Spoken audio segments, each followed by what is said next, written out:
All right. Welcome. I'm gonna sing until everybody gets in here. I believe the children are our future. Teach them well and let them lead the way. Show them all the beauty they possessed inside. Give them a sense of pride to make it easier. Let the children's laughter remind us how we used to be. Everybody's searching, hey, for a hero. People need someone to look up to. I never found anyone to fulfill my needs. A lonely place to be. So I learned to depend on me. Hey, Brandon. I decided long ago never to walk. What's the words? In anyone's shadow.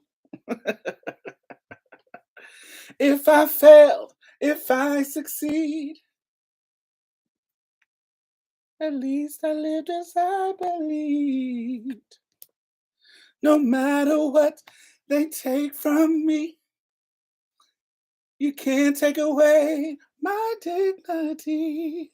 Because the greatest, yeah, love of all is happening to me.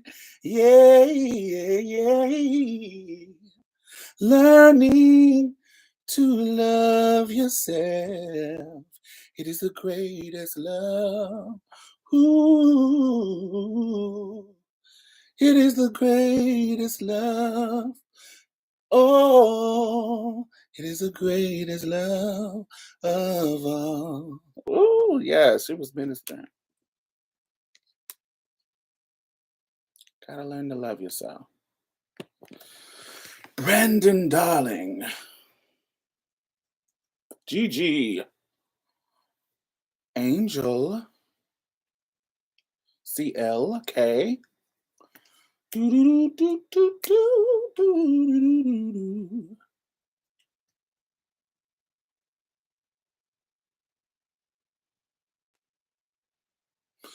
Did I have the stuffed pigeon? I did not have the stuffed pigeon, but I did have camel. I did try some camel. I had never eaten camel before. I didn't think we talked about that. No, yeah. I did have camel. And camel was good. It tasted like deer. Andre, hello. Chance, darling, hello. Chance is a married man now. Congratulations. Anthony made a woman out of you. A respectable woman. Ah, I miss Whitney. I wonder what she would be doing today. Getting high, baby. Living her life. Can't tell me nothing. Eee.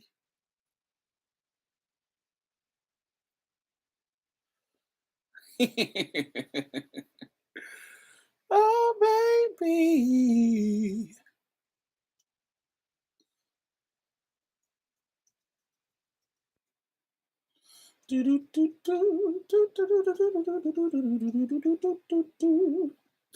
Somewhere there's music, how faint the tune. Somewhere the heaven, how high the moon.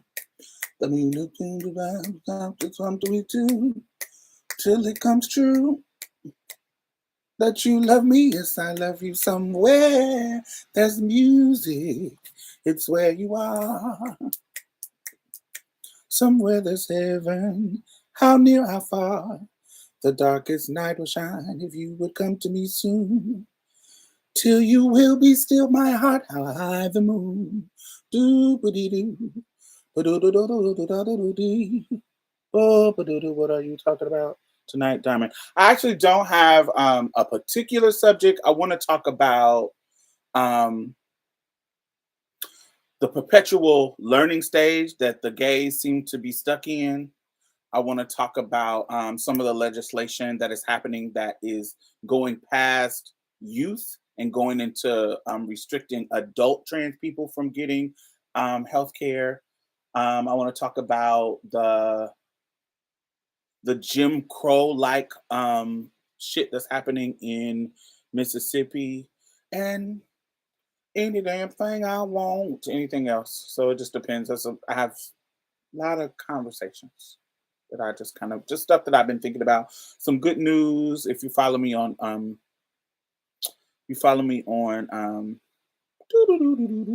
TikTok, TikToker, the TikToks as my as the old folks say, the TikToks. Then I got some good news to announce there.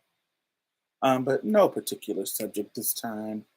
I'm coming off the high of um my birthday and I feel great. I am, if y'all can't tell, I'm a little bit tan. Not as tan as I usually be. Usually I'll be tanner than this. But I'm a little tan, so I'm coming off my birthday trip. It was amazing. What else? What else? What else? Yeah, so I don't really have anything planned. I haven't really been watching anything to talk about either. I've been watching Last of Us, of course. I've been watching Carnival Row, of course, because I'm a, you know, that kind of girl, that sci-fi kind of girl. So Carnival Row, Last of Us, and I really enjoyed Next in Fashion on Netflix. Next in Fashion, they had a trans guy on there, and yeah, I watched that little. I love fashion. You know, kind of what is it? Not fashion competition shows. Really, I like any kind of competition shows that has to do with art, like art stuff. Like watch the new season. The new season is good, and it's not messy. It's good. Like it's good without being messy. That's what I really like about it. It's like it's not like a bunch of shade and arguing and going back and forth. It's just really good, talented, friendly people. Um, friendly people. Like it does. You know how sometimes reality TV gets into the mess. Gets into the mess. They didn't do that this season. It was everybody was friendly. Everybody was nice, and they were all talented, and they were just doing their damn thing. So I really liked it. I liked it. Yeah, where you're not. It ain't messy. It's just you don't got to think about nothing. They did the the models are unique. Like they not just having skinny models. They having big models too, older models. The models that they choose to perform for them, they they're doing really really good in regards to that part too. Um, they did like a one of their, I don't know, is it a theme challenge? One of their challenges, they got to pick different eras, of course, and so the eras that they pick, so like 50s, 60s, 70s, 90s, 80s, that kind of stuff, whatever era they pick, the model that they got to put stuff on for was from that era. So like if they got the 60s, it was somebody who was born in the 60s. If they got the 90s, it was somebody who was born in the 90s. It was super cute. I really, really liked it. But yeah, I haven't seen the finale, so I don't know who won yet. So I'm gonna watch that tonight. What else have I been watching? So yeah, Last of Us and that and um, Carnival Row. Carnival Row because I like that stuff, kind of stuff, sci-fi kind of stuff. Give me some magical fairies and shit. I love all that.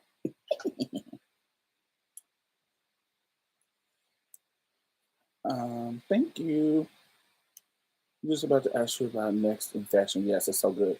Have you watched the Queens of R&B? I have not watched it. I do want to watch it. What streaming platform is that on? Is it on Bravo? If it's on Bravo, I don't got no regular TV streaming service.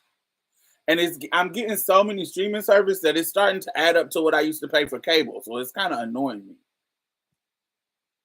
So I'm trying to avoid signing up for new streaming services. Like I started watching this show called Mayfair Witches, and I guess they trick you and give you a little bit of the episode and then say, "Oh, if you want to watch the rest, if you want to watch the rest of the season, you got to sign up for this." So yeah, I hate that.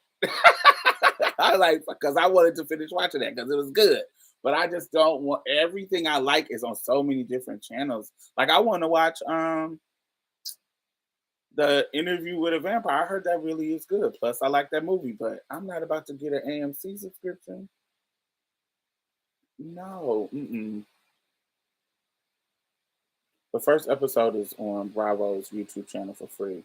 Yeah, but if the rest ain't free, I don't want to watch it. I don't want to get caught up. I don't want to like it and then be like, be tempted. If I just don't watch it, I just don't watch it. I'll just see, whatever clips I see on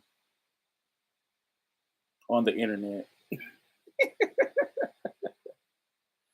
I was hoping you were going to touch on the first topic. I just saw Duran in concert in Tuesday. I didn't. I don't want to say I got into it with Duran. We didn't get into it. We didn't even talk to each other. Not bad, but I'll bring up Duran later. He doing some weird stuff too, some weird transphobic stuff. Not, y'all see what I'm talking about. I'll bring him up later.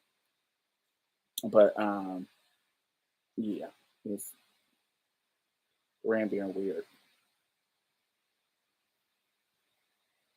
Not necessarily transphobic. I don't want to say that. But I'm just saying it's weird. Other people are calling it transphobic. I'm calling it weird.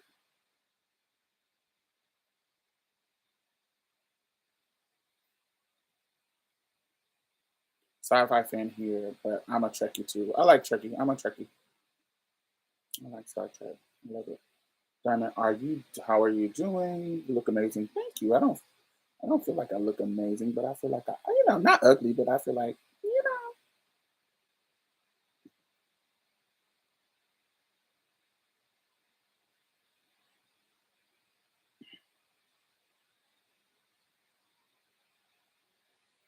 did you get into discovery work? What is it? It's 12. What else? What else have y'all been up to? How has y'all week been? Are you into Snowfall? I am not. That seems like very. When I started trying to watch that, that seemed like it was nigga centered, and I don't really like stuff that feels like it's created for the male gaze. I usually don't like stuff like that. And the first couple of episodes, I was like, "Oh, this is for made for niggas. Let me get up out of here." I gave it a try though, but because I'm down with watching a fine man because Idris Dempson is fine, but the storylines was giving me this is some nigga shit. So no, thank you. I'm up out. That's why I didn't watch Power. It just felt like it's soap opera for men. That's what it felt like. Yeah, there's some girl characters, but it felt like soap opera for men. Got to get up out of here.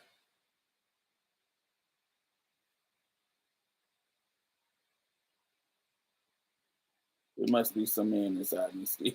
No, that just means you like that type of entertainment, and that's okay. It might be a pick me up in there. It might not be no man. It might be a pick me girl, and so you like that kind of stuff. But nah, if you just like it. Like I don't like Medea. Like that kind of there's so many black people that like that kind of really any really black comedy. If I'm to be honest, it's really rare that I like black comedy movies. I like black dramas, but black comedy is something about black comedy that sometimes reads as perpetuating black stereotypes. I like certain ones, like classic ones like Friday, um, any kind of classic sitcoms. I really really like like Martin. Um, but there's some like I didn't really like Black Woman Sketch Show. I tried to watch that a couple of episodes and I didn't really like it.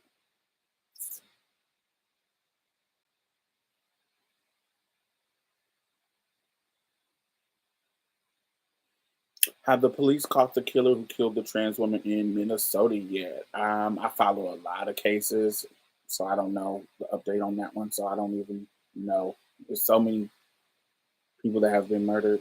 I don't really know for sure. And I'll have an update in a few about some of the cases that I do know about. Um, yeah, I'm trying to think of any kind of movie. Like think about not Full Metal Jacket. What is the one? Think about like not is it what is like the really popular dude movies, dude black movies. Now Full Metal Jacket is not it, right? That's not a black movie. That's like a military white movie. I don't know, but they're like I don't know. It's certain ones, The Wood, stuff like that. Yeah, no, yeah, like Don't Be a Menace. I like the funny version, but not the regular version. Dude, what's the one? Is it? It's not Full Metal Jacket. It's something.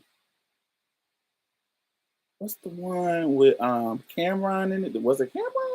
Maybe not. I don't know. Just different movies like that. You can tell that this is made for dudes. This is made for black dudes, and it puts me in the mindset when I watch it of '90s rap videos where it's made for dudes. It objectifies women. It is yeah. It's one Belly is an exception. But you're in that vein. Belly is an exception because I think Belly is beautiful. The way Hype Williams shot Belly it's a beautiful. I enjoy it because it's beautiful. Like it's a beautifully shot movie.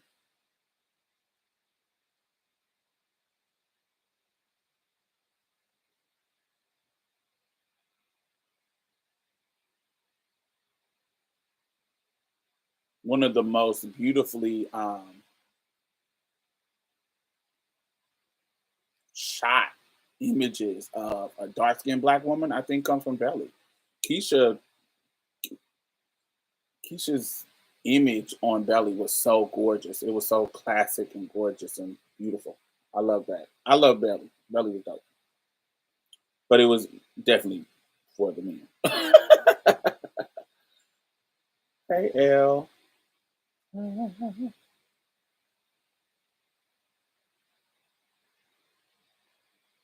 gotta watch Belly again. Yeah, Belly is really good. Belly, I really like Belly. Belly was. What do you think about drag band in Tennessee? We'll talk about that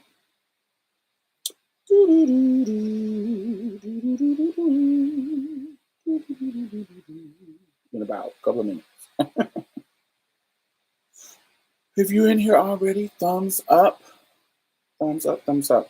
So if you are in United States and you like to go to conferences and you like to be in fellowship with Black queer people, particularly trans people, my organization, in partnership with the Black Trans Advocacy Coalition, we are having a conference, the BTAC conference. This is our 10-year anniversary, Black Trans Advocacy Conference.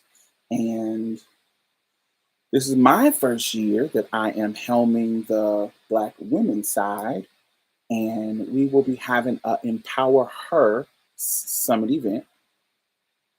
And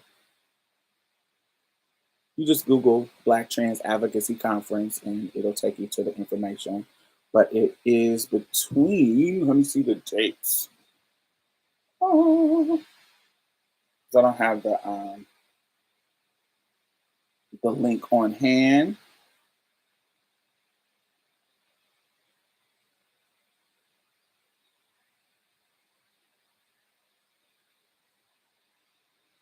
Yes, yes, yes, yes, yes, yes, yes, yes, yes, yes, yes, yes, yes, yes. Yes. So the dates are going to be, it's at the end of April, April 25th through 30th. If you are in the Dallas, it's in Dallas, it's the Dallas area. It is, we are going to be at the Doubletree.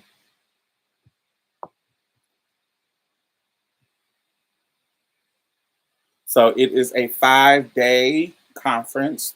Thank you, Gigi.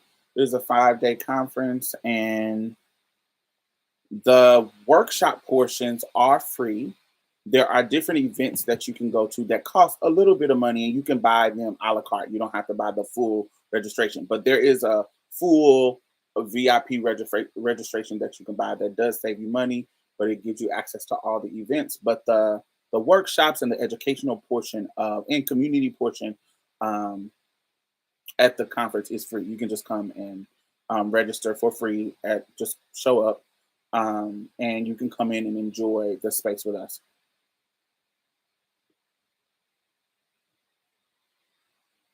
Um, but this year, my particular focus is sisterhood as a pathway to liberation. So, shit, I just got to eat, and it's some peri peri chicken, and this year I am really focusing on sisterhood. I'm really focusing my I don't want to say lecture, but what I'm teaching and the path that I'm going is sisterhood. How can you use sisterhood um, as a pathway to liberation? Because we know the history. You know if you know the history, coalition is how we got a lot of things that we have. And I think that in my life, I would not be here without sisterhood. I would not be here without people in my corner helping me. Um, you know, Random trans people when I was homeless let me sleep on their couch that I didn't even know. I met them in a BGC, not a BGC, in a Black Planet chat room, and they let me sleep on their couch when I was homeless. And so it let me get on my feet and all that kind of stuff. So that's just one example of many times in my life where sisterhood really, really saved me. And I want to explore that idea regardless of, and this doesn't mean that you have to get along with everybody because we know that there are some traumatized, toxic sisters in community. And when I say sisters, I'm talking about trans and cis. Um, and, you know, that don't mean that you have to be sisters with everybody, but be active in cultivating a healthy relationship with other women. I think that skill and that tool in your life toolbox is really, really important um, to cultivate because it is something that can be a means to survival, a means to thriving. But yes, I will be if you are a member of my channel, which you can join down. I haven't posted any members only content recently, but I'm it's because I'm editing. But I'm actually done. I just done it. I just finished last Wednesday. So this Wednesday that just passed. I just finished. So I will be posting videos of me and last September we went to Hawaii. I took a group of trans women and cis women and cultivated uh, a retreat where we engage with each other and talk and have amazing conversations. And I recorded some of the conversations and I wanted to share with y'all. So that will be for my members. I will be posting that. Probably I'm going to be posting it this weekend. So if you are a member, you will be able to see them. It's like 5 videos, 5 or 6. I can't remember exactly, 5 or 6. And if we are talking about Black joy, we are talking about Black love, we are talking about Black sisterhood, we are talking about aging. We're talking about so many things. And it is cis and trans women discussing our relationship with each other and things that we have in common and how powerful our sisterhood is with each other. Because I think a lot of times people would think that we are pitted against each other, especially when we're just focusing on the negativity of the transphobe. You know, the women, oh, I don't want to be called cisgendered. Those when we get kind of caught up in those kind of silly conversations, we forget that there are cisgender women who don't have that mindset, who understand ever evolving language, who understand the trans experience, and how to be allies with us and want to be allies with us. So yes, yes, yes, yes, yes, yes. I will be posting those this weekend so that you can enjoy them. Um, I think they are powerful. I think they're powerful. There's some crying on there, but most of it is tears of joy. Like 95%. If somebody cries, it's because of, they're at the end, they're at a breakthrough or, happy about something. So it's no kind of super traumatized stuff, but it's powerful conversation. And I hope that y'all enjoy them. But if you're not a member, come to the conference because I will be publicly discussing them as well there. So y'all be able to enjoy it. And yeah, like I said, the educational part, which I'm talking about, is free if you come to the conference. You can be a part of it and come. And we have different tracks. If you are a trans masculine entity, a person, not entity, a person, we have a trans masculine track. A couple of years we had a non-binary track, but we didn't have anybody to lead it this year and who had the time to lead the track this year. So we're still looking to build coalition with people who want to be involved in that for next year. Not this year. It's too late to do it this year, but next year definitely. So at least come and see. But if you are a trans femme, and when I say trans femme, is if you identify with trans femme. There's some people who are non-binary that comes to our track because they identify with being trans femme and they, the woman side of things is more in line with them, even if their presentation is not necessarily, woman. We don't think that it's just in these strict binary rules. You can come over to our side, but it is centering the trans femme, my side is centering the trans femme, trans woman experience. So don't be surprised by that.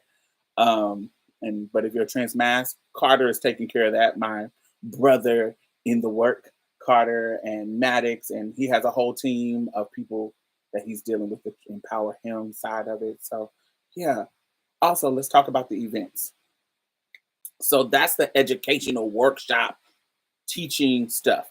The partying, fun, celebration type of stuff. We have an awards gala, a black tie awards gala, where the whole intention is to award people, Black people who have been doing the work in community, who have been, whose work has been really, really impactful in our community. So I really, really love this as an awards gala, but it's also a dinner. So if you didn't get to go to your prom as your affirmed gender, you can actually go to our gala and we feed you. We have entertainment. We have we give out awards and we have dinner and we dressed up all nice. We got a red carpet and it's just a beautiful vibe because I haven't been in a in a space like that that was just Black folks looking good and looking fly, Black trans folks particularly. Um, if you are not a trans person, you can come too. Don't think that you can't come too. There's tons of queer people that's just there to support, that want to be in the space, looking fly and coming. But yeah, come through in regards to that. We do have Monica Roberts Family Day. That's where we rent out a ranch, a private ranch here in the wonderful state of Texas. I know that Texas can seem from a legislative point of view, kind of hectic. But remember that the cities are blue and progressive, and so we have trained the hotel that we are hosting at. We have trained them. We have there will be gender neutral bathrooms. There will be we've gotten them together. Um, and so we are renting out a ranch, and it's a private ranch, and we bus everybody there. So everybody catch these big old buses to the ranch, and it is like a family day. We have barbecue. It's kind of like a family reunion. We have barbecue. We have games. We have kickball teams. It is animals. It is we have spade tables, dominoes tables. Um, it's just a bunch. It's like a family reunion at a park, at a ranch. It just it's so bomb. The kids come out, families, just everybody. So bring your significant other, bring your children. It's just a Black ass trans time. We doing electric slide, we doing volleyball, it's just so much fun. Just a bunch. Like, think about 300 to 500 trans people at this private ranch having fun, and just the old head sitting in the rocker, the music bumping. It is just so fire, so fire. So y'all can come to that. And remember, all of these events you can come to a la carte, if in the prices is listed on the site. Now, remember, the educational stuff is free. You can come and be in community for free. So don't think that um you got to pay for every single thing. You can come and get the educational stuff for free, but because we're renting out some of this stuff, there's a cost. And so, but it's a reasonable cost. It's not like, oh, you got to pay 150 or 200.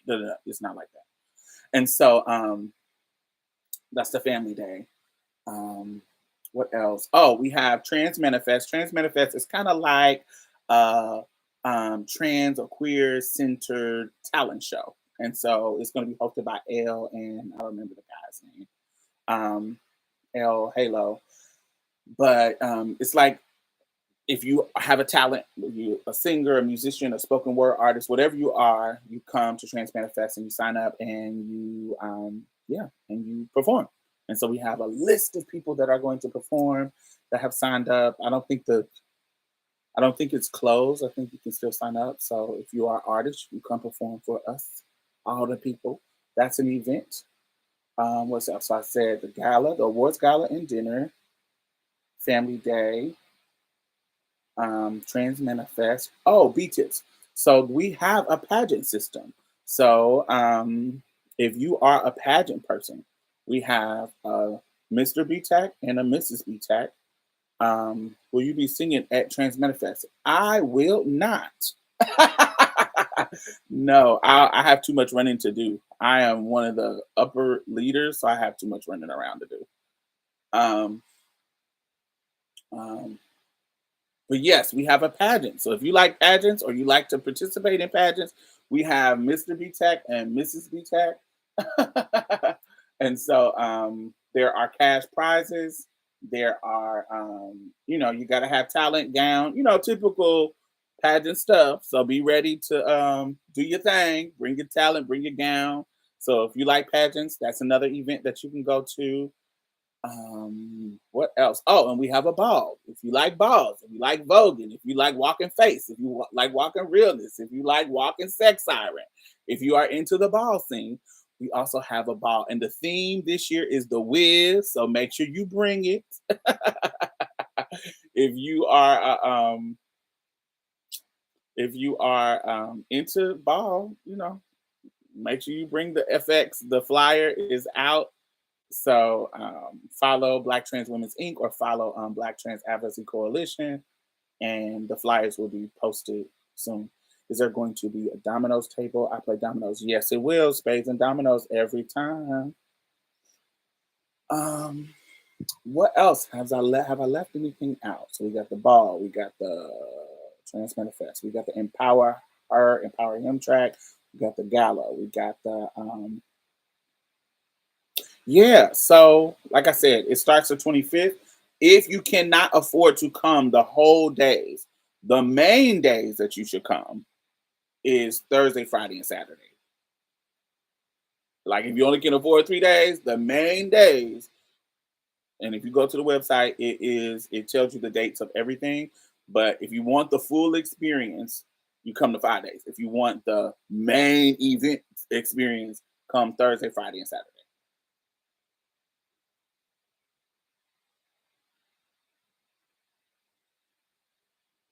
Come on, Vogue Film. The 25th, girls, be ready.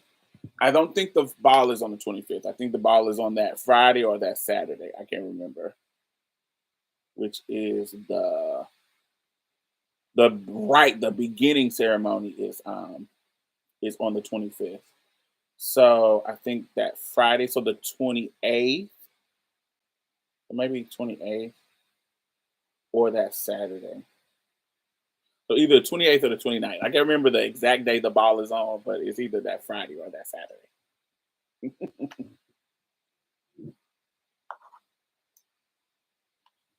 The ball is on the 29th. Okay, great. So that's the Saturday.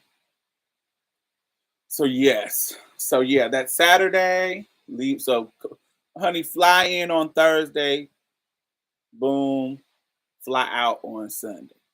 Or fly in on Friday. That's when the gala is. But those are the days. Thursday, Friday, and Saturdays are the main days if you want the bulk of the tea, come there. So yes, I hope to see y'all there. Um, yeah. Dallas is bomb. Like the gay scene is popping in Dallas. The drag scene is popping in Dallas. Um, yeah, that is what it is.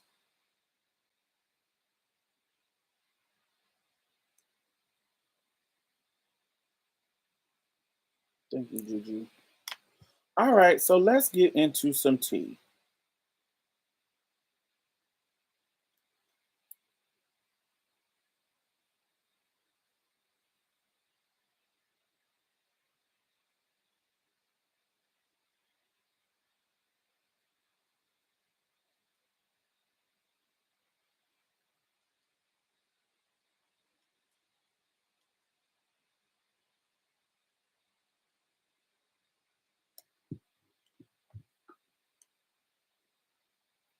The tin room. Yes, yes, yes, yes, yes, yes. All right.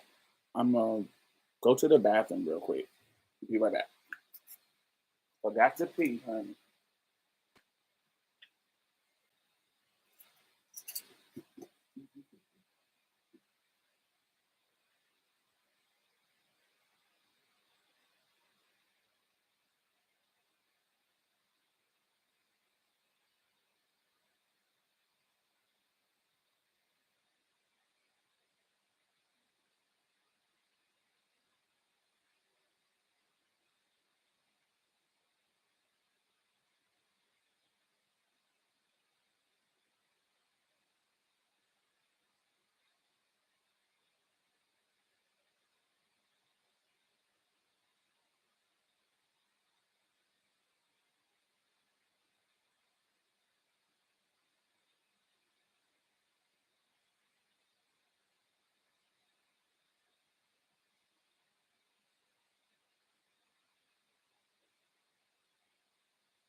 All righty.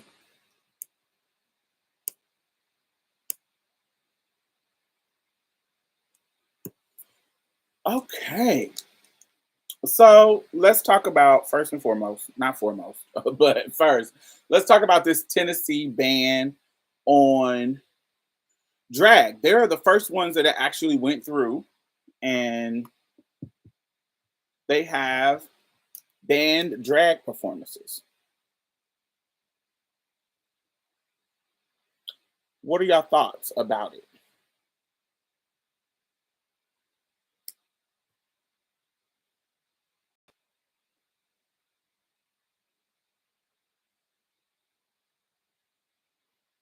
They're not the only state that has tried to do this bill, but they're the first one to actually, it go through and the governor signed it into law. Um,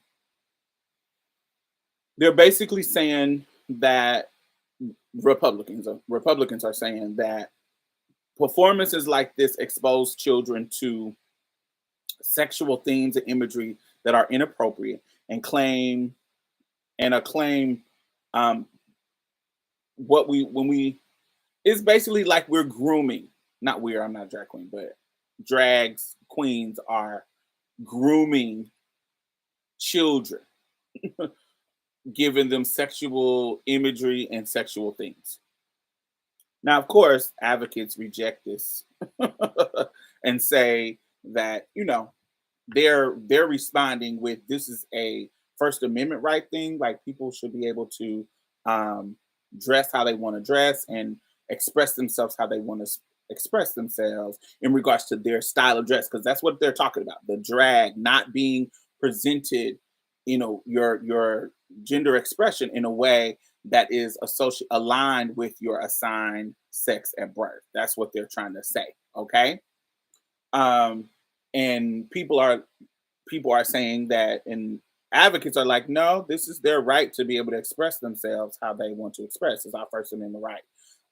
Freedom of speech, freedom of expression, all that kind of stuff. And so, you know, I don't want to say I'm an expert on this, but I have a First Amendment right case victory for this exact same reason under my belt when I sued my high school to go to the prom to go to the prom in a gown in 1999. So I find it interesting. I don't find it interesting. No, that's not the right language. Um, it's not surprising. It's not interesting at all. It's not surprising that this strategy is going forth because the language that they are using, I want y'all to understand that I just explained it a little bit, Chris. It is banned because they feel that it exposes children to sexual themes and imagery that are inappropriate. Um, the trans issue and drag culture has been increasingly becoming the focus on the attack. And I feel like the language in these drag bans is so broad that it's going to affect trans people or gender non-conforming people in nightclubs, in bars for adults. So that's the thing about it, that it is the rules are so broad, they are making it seem like it is for children, like to protect children, but the language in the legislature is so broad that they can arrest and fine anybody who is dressed in these ways that are not assigned to their birth, but they're pushing it in as if it's to protect children. Okay. Do they bar stripping and burlesque? No, they don't.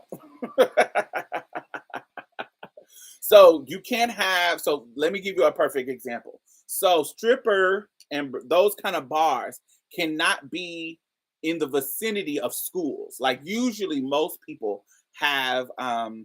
cities have rules that says that those stripper clubs cannot be built or operating by schools. So you're usually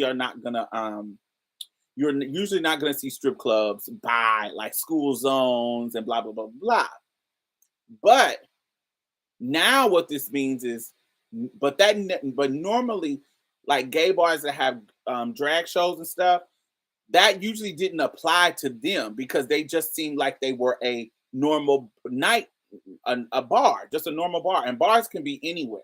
You feel what I'm saying? You just have to have a license, and you can't sell alcohol can't be sold to minors and blah blah blah blah, all that kind of stuff. You can't have all of that. But it never was rules of where it could be.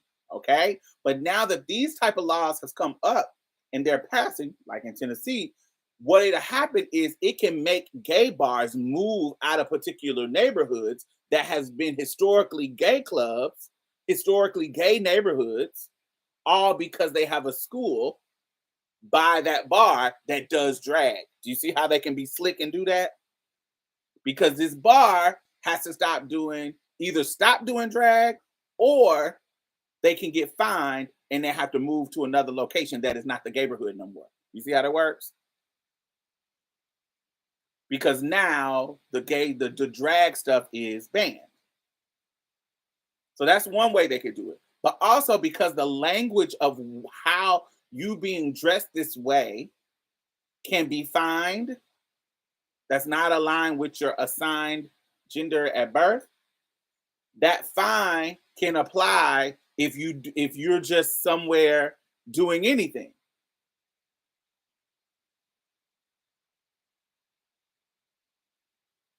I wonder if they're going to start putting more charter schools in those areas. How would that solve it? Putting charter schools in the queer area so they can force queer hangout spots to stop. That's something that they could do. But because the language is so broad, it makes everybody who doesn't dress in a gender conforming way vulnerable to these type of fines and these type of attacks.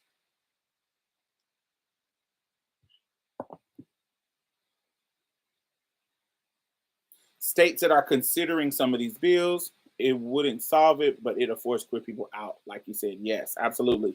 States that are kind of proposing these type of bills or bans are going to be Arizona, Arkansas, Missouri. Well, how do y'all say Missouri? Do y'all say Missouri or Missouri? I say Missouri. Montana,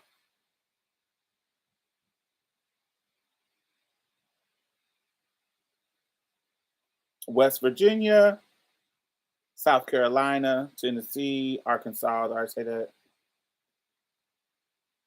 Nebraska, North Dakota. I already said South Carolina, South Dakota, and of course Texas and West Virginia. I already said that. But yes, so these are some type of bills. Okay, so you have to.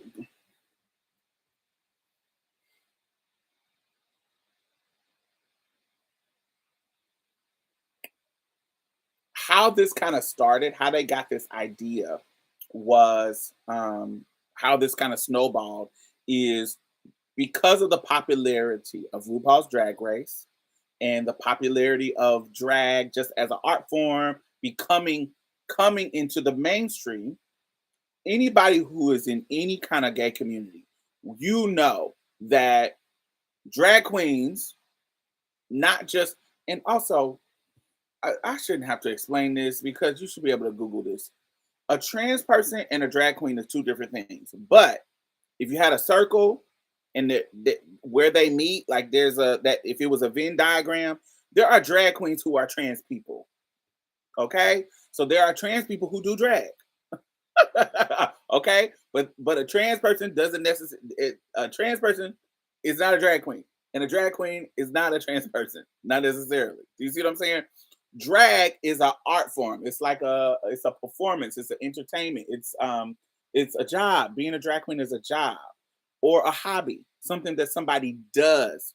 Being a trans person is something that somebody is. And so a trans person can do drag. We have many famous trans drag queens. When we think about Giselle Barbie, when we think about Giselle Barbie Royale, I think that's her full name. When we think about, I think on Drag Race it was Peppermint. I'm not a Drag Race girl, so don't. Um, don't quote me, but I think Peppermint came out. Carmen Carrera, she was on there as a boy, but when she got off the show, she was she transitioned. Mimi Marks, um, Erica Andrews, rest in peace. Yes, Erica Andrews. Sacha Kobe. I think Sacha Kobe is on a show. I don't think it's Drag Race, is it? Is Sacha Kobe on Drag Race? I think she on a new show. Something. Is she on Drag Race? Okay. Well recently they started letting trans people on there. Before they weren't letting trans people on there. But yes, Sacha Kobe is one. Um yeah, so understand that there's some girls who are girls in their everyday life, but because they're so talented and into the drag scene, they love makeup, they love the glam of drag, that they do a form of drag that I call it trans drag. It's they have surgeries, they have things that you know women is. I don't like to call it female impersonation because for them, I don't think it's female impersonating. It's just a form of entertainment for me, just drag.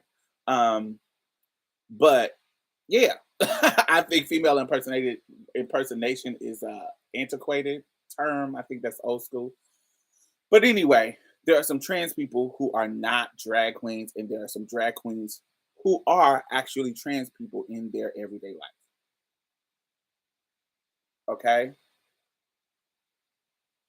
This almost certainly will be overturned, right? No. No, it actually is a law now. They actually signed it into a law. There are even straight people who do drag. Absolutely. It's rare, but it is. No, that but this is what trans people were warning y'all about. Um when you let them spew this rhetoric and come after us, you are next. They just started. I just shared this with not y'all, but they just started going after gay marriage, y'all. They're trying to overturn gay marriage too. Just like they overturned Roe. Let me I'm trying to get y'all not y'all, I'm pretty sure y'all know, but I want y'all to understand. Like this is a this is the last gasp. That they see that they are white supremacists and Christian fundamentalists and this far right Republican. What Donald Trump unleashed is their rage, and they are going after everything that they feel like should not have gotten this far. We should not have gotten gay marriage. This trans stuff is going too far, and because they see the tides is changing, because these young folks are not aligned with the right wing, and the older they get, the more of these old folks that die. We see Mitch McConnell just tripped and fell, and they got him nervous. He got a concussion. He in the hospital. So y'all gotta, they nervous because these old people, this old guard is going out of there.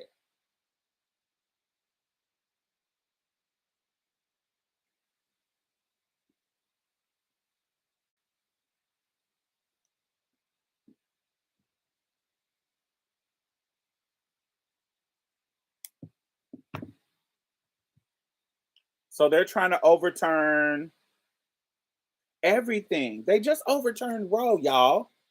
That is, take the gay shit, the trans stuff, take all of that stuff out.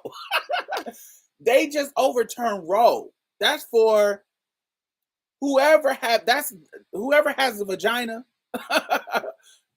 of any identity. That is literally taking their rights away to do what they want with their own body. So of course, if they're gonna go after that, they're gonna go after the rest of us.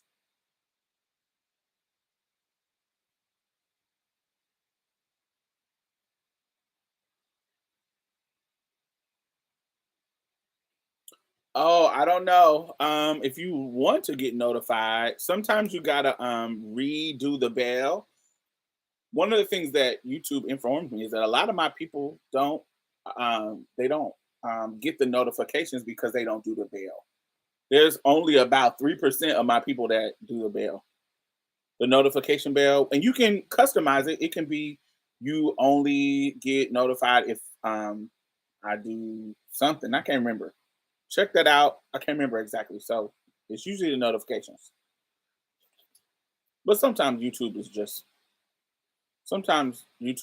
shady. That's just YouTube. YouTube been shady for a long time. I'm actually working on a current project um, where we are finding case studies where algorithms are racist or transphobic or whatever, um, and getting funding to be able to try to go up against these companies who use the algorithms, particularly like in jobs,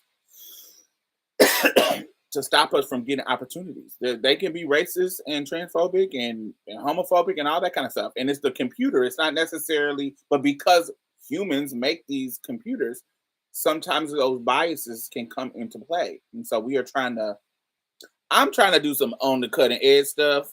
That's what my goal is, try to do things that affect our life. So those are the type of projects that I like to do. And so, yeah, the algorithm being shitty. My coin from YouTube. I don't make a lot of coins from YouTube, y'all. My coin from YouTube went down in 2013. That's 10 years ago. That's when the money from YouTube dried up. When they changed the algorithm to not being about subject and being about people, and it started to be about money and who they think that y'all want to see, it changed the whole algorithm. And if you talked about controversial topics, they stopped putting ads on your shit. And so controversial topics are going to be race, are going to be gender, are going to be trans stuff. Now, if you shucking and jiving, not that kind of stuff, but I'm talking about serious conversations about trans stuff, my stuff always gets demonetized because these are sensitive topics that I talk about. And so I don't really get paid like that.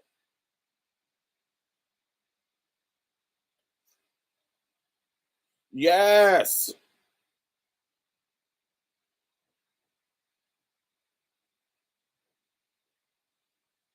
Yes, yes, yes. That's who I'm going to be doing the project with. So make sure you support AI with the people. AI for the people.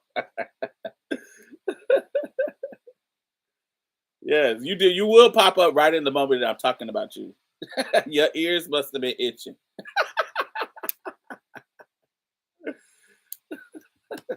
What is it your ears or your palms or something? Wait, the palms is the money, right? What your grandma used to say? Your ears is itching when somebody talking about you, and your hands are itching when you're about to get some money. What's the little superstition? I don't know. I come from a superstitious country family. Ears burning. Yes. I mean, that speaks volumes. Sensitive topics get demonetized. Yeah, that's crazy.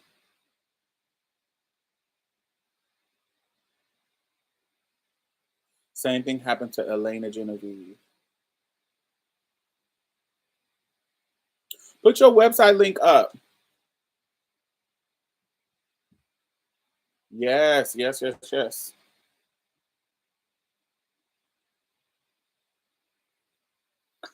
So, mwah. so the this is what's happening when we're talking about um these rights being taken away. When we're talking about, hey Diamond, is there something regarding July 7th or what's going on July 7th? Let me know. So when we talk about these rights away, they are all connected. I know that the gays, we've come a long way with the gays. Ellen happened in the 90s. We had Noah's Ark, Noah's Ark in the early 2000s. Seeing gay people on TV is no longer a groundbreaking thing. You know, it's not like it was with gay people, but they don't like y'all. they as soon as they get any kind of monicum of power, they are going to try to retract what we got so far. And so in the context of what's happening now, they are doing that. And remember when they leaked what oh boy, who was his name? Clarence Thomas, when they leaked all of what they were going to do, their plan, they're going to go after everything. They're going to go after Roe. They're going to go after Oglesfield. What's the one that we won? Gay marriage? Oglesfield? I can't pronounce the word. Gay marriage. They're going to go after all of this stuff. And they're going to get their base rallied by the trans issue. They've been doing that. This is what they've been doing, baby. And we have warned y'all, and y'all have set back. This is what Black feminist educators have taught us and have been teaching us for decades, is that the wait and see, trickle down, or the let me get in first and I bring you along, that doesn't work. It didn't work for Black women. It didn't work for Black women when it comes to Black men, Black women when it comes to white women. That doesn't work. You have to demand everybody. You have to be on the boat, even if it has nothing in the car, on the ship, whatever analogy you want to use. Even if it's not your issue, if you feel it's wrong and shady, you can't be complacent. You can't sit back and be like, "Ooh, ain't got nothing to do with me. That's a trans fight." It's your fight too, baby. Because when they come after us, they're gonna find a way to come after you.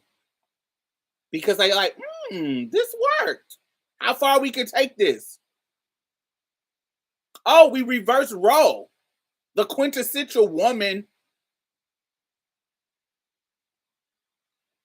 female body, the quintessential law that gives them power to control their body. If you are born with a person born with a uterus, the power to say, I get to choose about this. They took that. They rolled that back. The rest of us ain't safe, baby. If they can roll that back, the rest of us ain't safe. And they have their emails and memos have been leaked. This is their goal. This is their plan. So this is just going along with that. And the crazy part is, I'm listening to this book, and y'all know I love me an old nasty book. So let me get the link for y'all.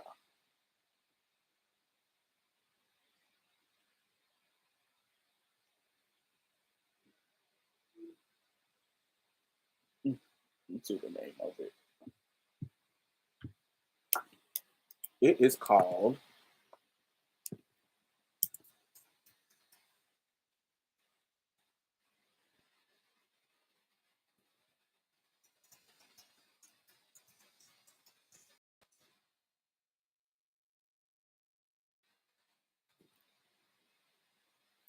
the author name is Kyla Schuyler.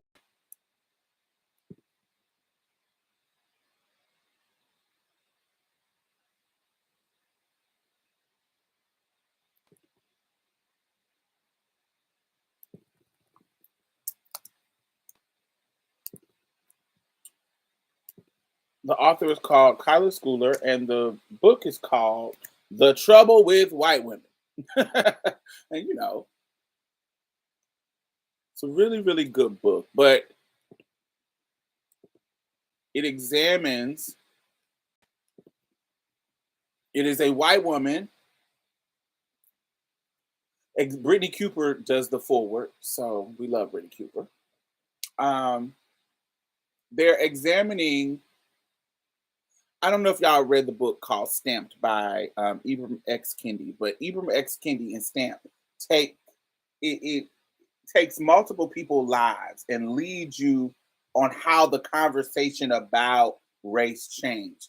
This is very similar to that, where she takes these early white and black feminists and examine how the mindset and the dichotomy and the messiness of conversations that they were having to the public about how they were trying to get their own rights passed and the conflicts that they were having with black people, conflict that they were having with black men, conflict that they were having with black women.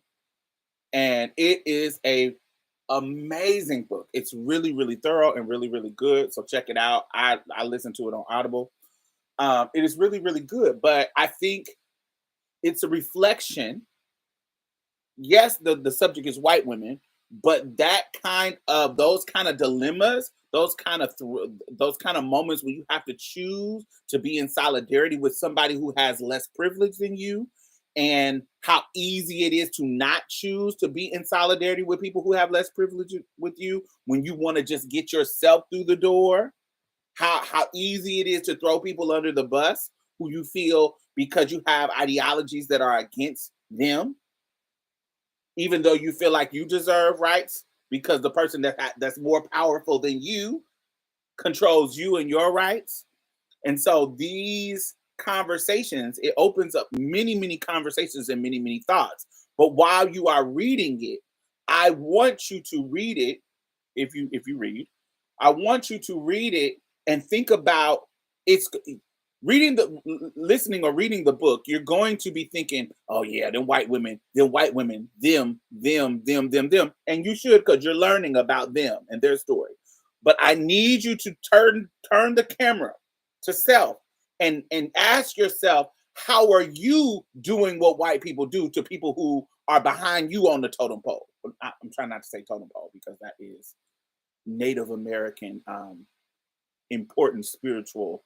That is a Native American important spiritual item, and I don't want to use it in this kind of context because actually totem pole is actually switched in the context that we use it. Anyway, that's me trying to be respectful of people's culture. In the hierarchy, people who are behind you in the hierarchy, okay? How are you getting your foot off of their necks? How are you sacrificing them to gain for yourself? Because we can easily look at it when the white women do it, when the black men do it, the cishet black men do it. We can easily see it in them and preach to them. It is on Audible. It can easily be preached to them and say, oh, you see how y'all throw us on the bus all the time? White women, you throw us up under the bus because you have white privilege and that gets you in the door. Yeah, you want to proclaim to the white man patriarchy, patriarchy, patriarchy, but you don't want to claim how you oppress us with race. Black men, you want to cling on to the benefits of being a male, the benefits of being a man, and mimic what the white men do while chastising them about racism. Oh, race. But when it comes to gender, you forget about all the stuff that you do, the harm that you do. You forget about that. It's easy for us who have multiple identities and intersections of oppression to look at white women and black men and say, y'all do the same shit they do.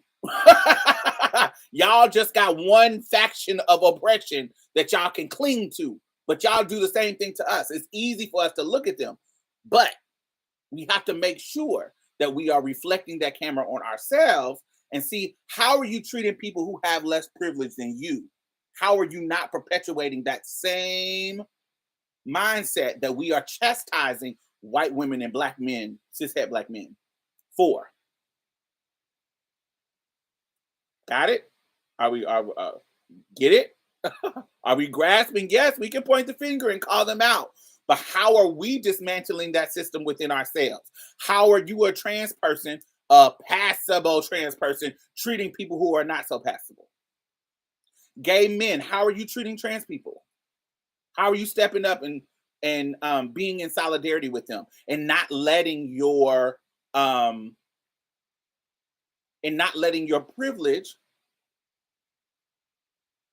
turn into complacency?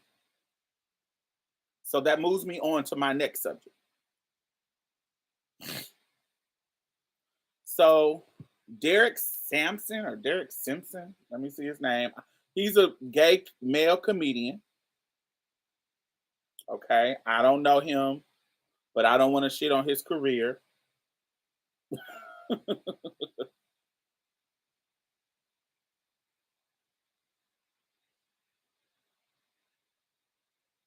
I don't want to boo on his career. He might be known. Samson McCormick. Yeah, something.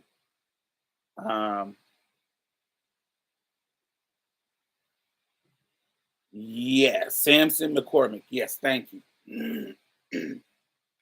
He runs with flame. And that explains a lot because I didn't know him.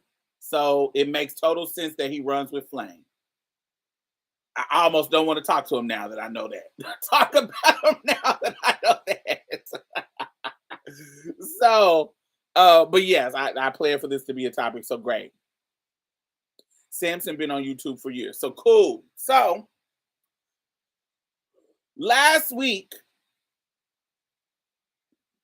something happened this week, but last week, I watched the end of the Chris Rock special. I didn't watch the whole thing. Chris Rock has never been funny to me. When I think of master comedians, when I think of comedians who are Black comedy legends, there are moments in this. We're getting off topic, but I want to talk about this too. There are moments when I remember. There are moments in my life that when I think about Richard Pryor, I can recall a time when Richard Pryor had me cracking the fuck up, had me laughing, had me just rolling because that man is a comedic genius. When I think about Bernie Mac, I can tell you what he has on because I'm visualizing how funny he was. When he was talking about milk and cookies, baby, that shit was hilarious to me about his little girls. And hilarious. Or other moments when he was talking about how Black teeth was. There are moments in when that I have. Eddie Murphy, when he was when he was holding the hamburger that his mama made, when she said, do you got McDonald's money? I can make a hamburger at home. And he described the hamburger, and there's so many Eddie Murphy. There's so many moments when he was fucking on Golden Child. This was a moment, and he was at the temple, and he was doing like the little scratch on the little temple thing. He was like, I want the knife. That was hilarious. There's so many. The clumps. The Nutty Professor, the freaking Coming to America, like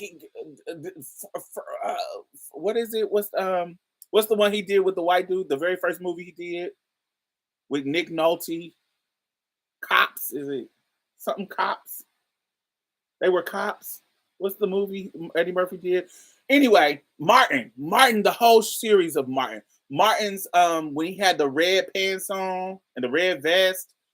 I remember moments when Cat Williams, I remember moments when they had me crack. Beverly Hills Cops, yes, when they had me cracking up. There for 48, yes, for 48 hours with Nick Nolte, yes, Paul Mooney. There are comedians, Red Fox, that are legends, and I know them because they have moments. Monique, they have moments. Adele Givens. There are moments that I just remember. Some more. We'll talk about some more in a minute. Some more. There's moments when it's just branded in my brain. There is not one moment in my life that I found that Chris Rock was funny. Not one. The most interesting project, there's two things that I remember Chris Rock for, why I know who he is. The most interesting moments of Chris Rock's career that it's two, but I'm gonna add a three. I'm gonna add a three, and I'll tell you about why I say that. Because it wasn't actually him, but it was him. So I want to give him credit. But three times, they don't really have anything to do with comedy. So the first time was Pookie on New Jack City. I didn't find, while there was funny moments of that movie, what I found about Chris is that the acting of that role and the sensitive nature of crack at the time, that role, I don't remember that role based on comedy. I remember that role based on his vulnerability as an addict. You see what I'm saying? So I don't remember that. That's not a comedy memory. It's like it might be my relationship with drugs, with my mom, and da da da da. But that role wasn't really a comedy role. I know he was being funny. Man, I suck your dick or whatever he said. But it wasn't funny. It was, this is how this drug makes them vulnerable to doing things that they normally wouldn't do. And so Pookie reminded me of that and getting caught up in the drug and that kind of stuff. So I remember that. And the hair documentary. He did the hair documentary. I actually liked the hair documentary. It was cool. It was serious. It wasn't comedy. It was a serious documentary. I actually liked it. Was it great? No, but it opened up the conversation about black hair. I actually enjoyed that. And the third one, which isn't necessarily him, but it is him because he's the writer. Everybody Hates Chris. I love Tyler James Williams. Love him. And I love Tanisha Arnold. I've loved her ever since she played Pam, and her getting into her mother bag on Everybody Hates Chris. I love that. But that really wasn't Chris Rock. I loved it because of them or whatever. Anyway, Chris Rock as a comedian, never fucked with him. So me watching him is like watching paint dry. I do not like his type of humor. It seems very coony. It seems like he's not talking to us. It seems like he's talking to those people. It's not like I couldn't do like this. It's not much difference in the color. But y'all know what I mean. Yeah, I don't fuck with Chris Rock like that. But I did listen to the end of it to see what he said about what you call it. Especially the voice he always does. He's a coon.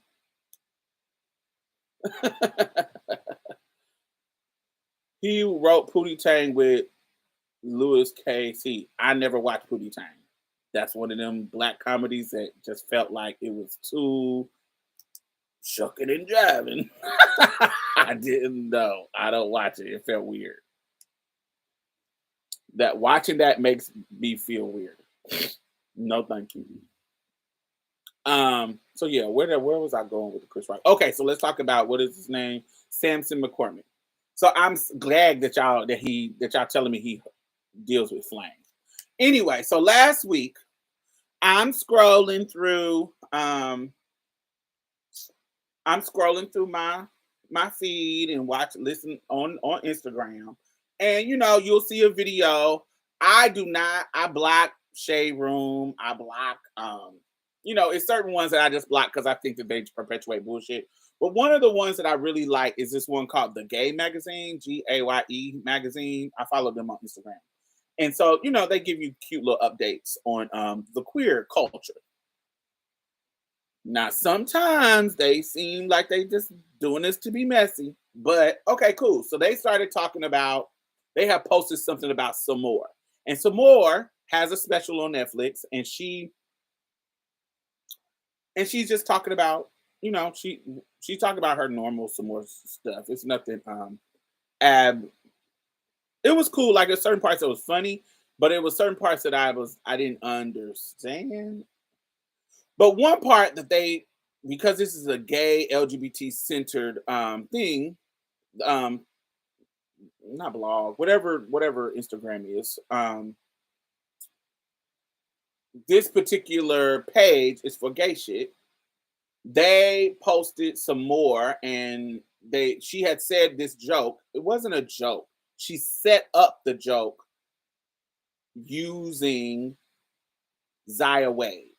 And the setup was people just accept this stuff. Now, in the setup of the joke, she was misgendering. The joke wasn't on Zaya. I want to make that very clear. The joke wasn't on her. She wasn't making a joke about Zaya. She was just using the Zaya situation to set up her joke about wisdom, being wise, and being just knowing stuff, being knowledgeable and being wise. Anyway, in her setup of the joke, she misgendered Zaya. Period. His son, da da da da, misgendering Zaya. So she's not the butt of the joke, but she's being misgendered in the situation. And so they posted it on the site. This McCormick dude I'm gonna forget his name. Samson McCormick. Samson McCormick. I see him under the comments on the page. I see him saying, this is not transphobic at all. And I posted it on my Twitter. So if y'all want to go to my Twitter, Diamond Stylz, DIAMONDSTYLZ, I recently posted it and you can see our exchange. It's one of my recent posts. And I say, what? It is directly transphobic. She's being misgendered. How you don't get more transphobic than misgendering a trans person? I'm like, of all the, there's a way that certain jokes could be like, oh, how is this transphobic? But misgendering a trans person is as transphobic as you can get. Like, that is like base level transphobia. There's no enigma, there's no puzzle, there's no secret to it. If you are not acknowledging a trans person's affirmed gender, you are being transphobic. But textbook transphobia. So I wanted to be very, very clear that this was one of those moments where, how are you, a gay person, telling trans people that this joke or this setup, I want to make it clear, Simone wasn't, the joke, she wasn't saying anything negative in regards to, the joke wasn't about Zaya. The setup was misgendering Zaya. So,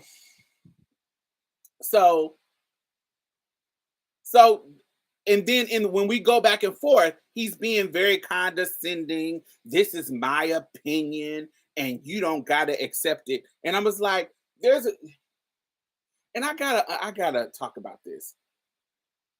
You can have your opinion, but if your opinion is based on false stuff and is wrong, it's just wrong.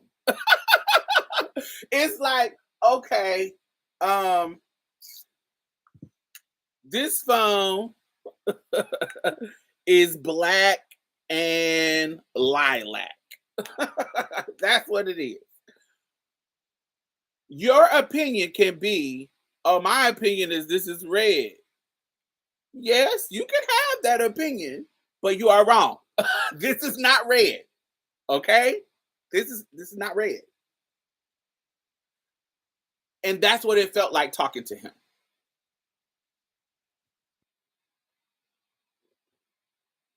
And Katie said, and what you said was some bullshit. Exactly. You can have an opinion and that opinion be wrong and opinion be shady. And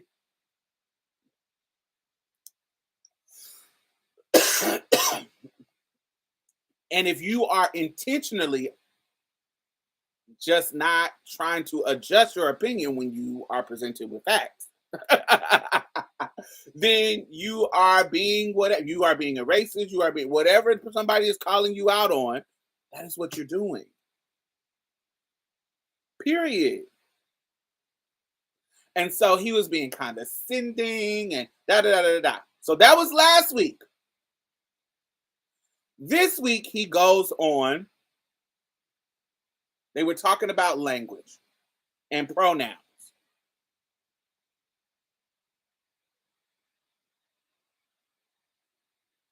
They were talking about language and pronouns, and some people were saying, "Oh, one of the he went on this show. I don't. Was it Foxhole? I don't know what show he was, but it was some kind of public platform, and he was the guest. And the lady on there was like, I get so nervous when I'm speaking to people about pronouns. It was Foxhole. Thank you. I get so nervous when I'm speaking to people about pronouns, and I just don't want to say the wrong thing. Now, the way she is explaining it. Y'all act like trans people are sensitive. We can tell when somebody is genuinely working through learning new words or learning new language. We can tell when somebody is genuinely struggling with, okay, I don't know what to say. Let me just ask, and I don't want to say the wrong thing, and blah, blah, blah, blah. We actually can physically see and tell that.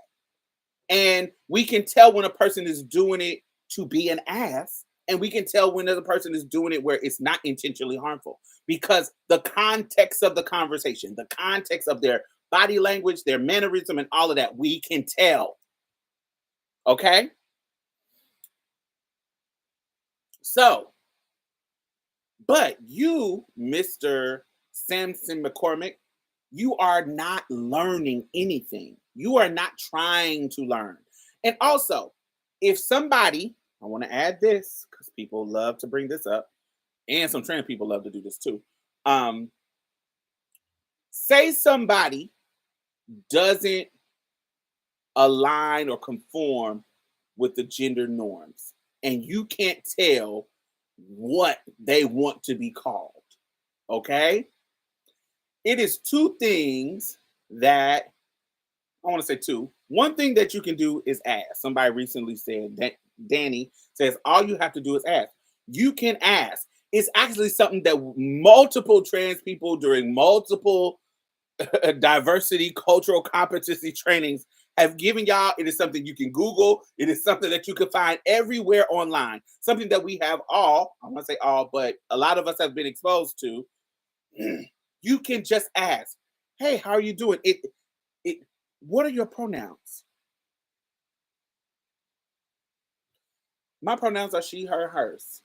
Diamond, my pronouns are she, hers, hers. Because I know the culture is changing, I am not gonna. Now, some trans people will, but that is very little of us. I am not offended by somebody asking me my pronouns in this culture. Now, back in the day when I was not mentally evolved and I was still sensitive about my identity and not wanting to be clocked and da da da da da da. You ask me what my pronouns is, I'm probably like, what do you mean? But that's my issue. You as a person, you asking, you doing the right thing. Because you don't want to be disrespectful. You ask. Hey, I'm asking because I don't want to be disrespectful. What are your pronouns? Oh, she, her, hers, great. So she, I totally understand. It is what we have taught you. Totally get it. Totally understand it. Just ask. Period. That's number one. Also, say that you don't ask and you accidentally get it wrong. We can tell when you accidentally get it wrong. I've been in situations where somebody wasn't looking at me, and because I got a particularly deep voice, they can't see me and I'm talking to them. I remember being in I used to work at Bath and Body Works, and I remember being behind one of the fixtures, putting hand sanitizers in the fixtures to fill up. It had been got down, and I'm filling it up. And the lady is asking me a question, and she can't see me; she can just hear me. And I have a particularly deep voice, So some people clock it, some people don't. But for whatever reason, that lady misgendered me and came around the fixture to talk to me in my face. And when she sees me, she sees a woman, honey. And she says, "Oh, I'm sorry, ma'am." She did, and she corrected herself. So when she misgendered me, initially, it wasn't because of anything. She just heard what she heard and she clocked my voice or something. But when she sees me, she sees a woman and corrects herself, and it's nothing. And we move on. I don't make it a big deal. I don't even say nothing. She corrects herself. But it happened.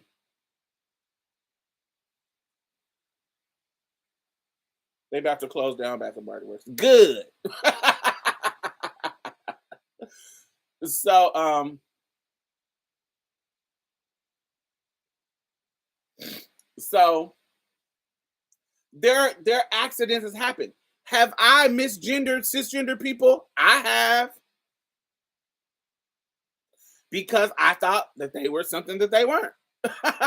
And then when I feel like when I'm corrected and I'm wrong, I just say, "Oh, I apologize," and move on. Move on. I apologize. It was an accident. I'm sorry. I read the situation wrong. I apologize. Ma'am, or sir, or mix, whatever, whatever they tell me that their pronouns are. There's so many studs that I meet that I think are dudes, and I'm calling them sir, and they're like, "I'm a girl." Oh, I apologize. I apologize. I'm sorry, ma'am.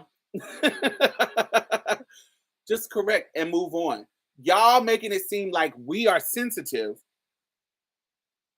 We are sensitive to how you are talking about it. The way you were talking about the trans woman, the way you are making her a joke. That's what we are sensitive about, Mr. Samson McCormick. That is what we are sensitive about. How every chance you get, you are being transphobic. And everybody, and then y'all are talking about, "Oh, y'all got to give people," this is new. Pronouns are not new. Using they, them for a singular person is not new.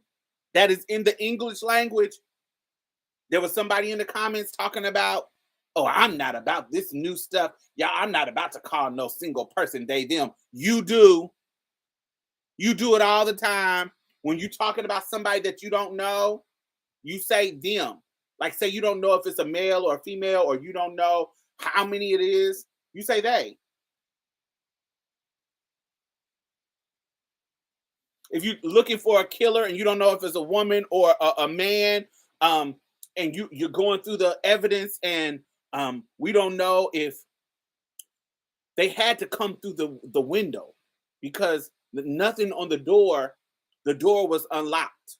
The door was locked and didn't get knocked down, so they had to come through the window for them to be able to get in here. When you know this is a singular person, but you say they, this is a singular killer. The evidence showed that this is a singular killer. But you don't know if it's a man, you don't know if it's a woman, you don't know what it is, so you say they and them. It's something that we do all the time. It's ingrained in us, so you don't notice it. But when you have to do it because somebody is asking you to call them they, them, and you're refusing to do it, ask yourself why. Because you do it all the time. And it's no big deal. But if you're actively saying, "No, I don't want to do that," that is transphobia. Because you do it anyway. Now, this brings me to the cisgender women who have a problem with cisgender. There are a million labels for somebody like you. There is female, there is human, there is woman, there is girl, there is chick, there is gal, there are species. There are so many labels that you did not choose, that came before us, yes, it could be so many. There's so many words in this English language that refer to you, that labeled you heterosexual, all those things that you did not create. We didn't create it. homosexual, so many words. But all of a sudden, when trans people want to be included, you have an issue with a label. Oh my God. Why I'm the woman. Why do I need a prefix? Why do I need cisgender? You're the trans woman. I'm the original. When you're talking like that, bitch, you transphobic. when you're on the I'm the one, baby, it's more than likely transphobia. Why is this new word that is not bad connotation? It's not bad. It has no bad connotation. Cisgender. I think I talked about this on my TikTok. I come from a culture that called women fish.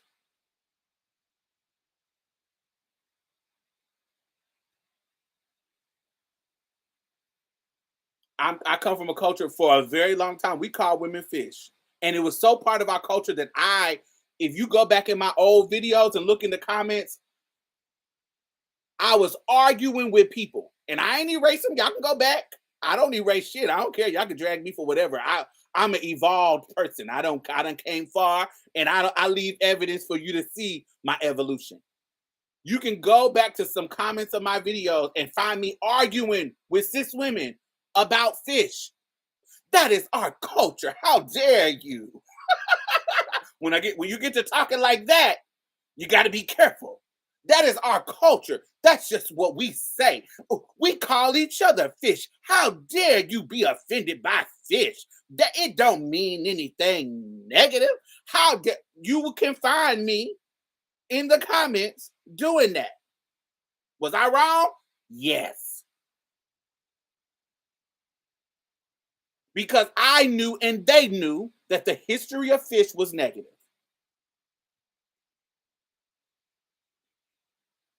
We know why we call them fish. We know why. We know exactly why. Is that a read? Hell yes.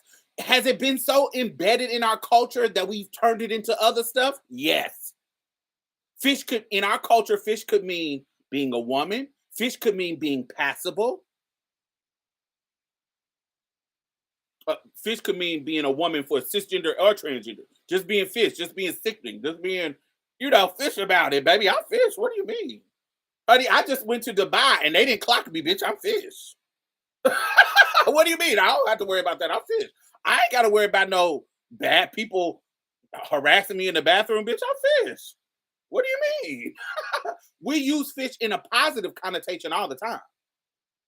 That don't mean the roots of it wasn't rude and misogynistic and female body shaming, because that was we called you fish because vagina, when it's not in its natural state and it's in some kind of bad state, something wrong with it, it smell like fish. And so we called them fish, and it became a cultural thing, an ingrained cultural read. And you even see fish running around calling themselves fish back in the day. You see that. So when I was called out about it initially, it felt like an attack. It felt like, what? How dare you? How dare you tell me my culture is wrong? How dare you try to change my language to make you comfortable? Oh, how dare you? But as a person who wants to evolve and wants to be in community with cisgender women, I had to change my language. I had to change my language. So you're not gonna hear me saying fish as much. I rarely say it now. Sometimes just out of habit, I'll mix it up. I mess up. So forgive me. But I have come a long way in trying to not do that. Cisgender does not have the same connotation as fish.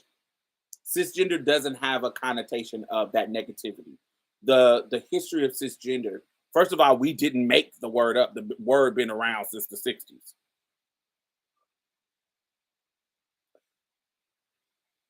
The intention of it is to, separate trans and cis.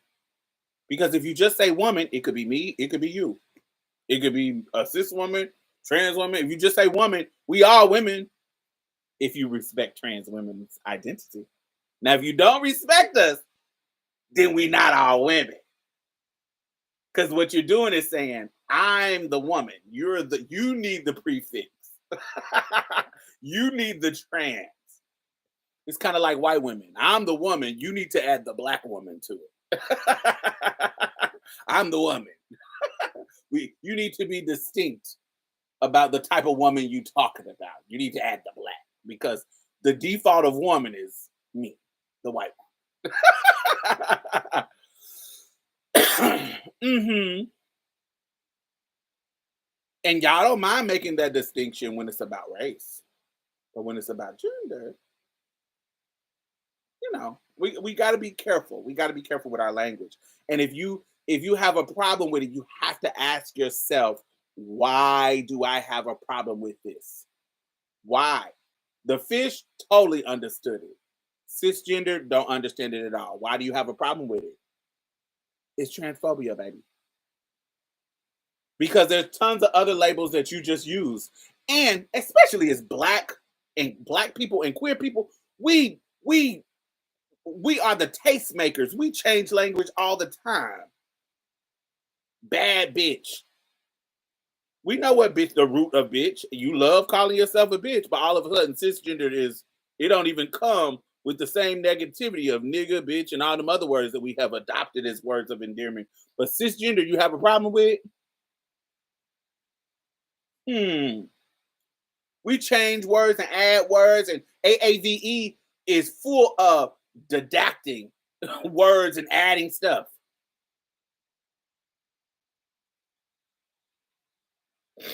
And they never give a good reason why they have a problem with it. And they try to make it seem like it's hypocritical.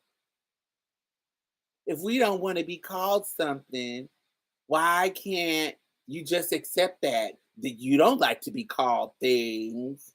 That's not there. Those are false equivalents. You're just a transphobe, period. But I also want trans people to understand that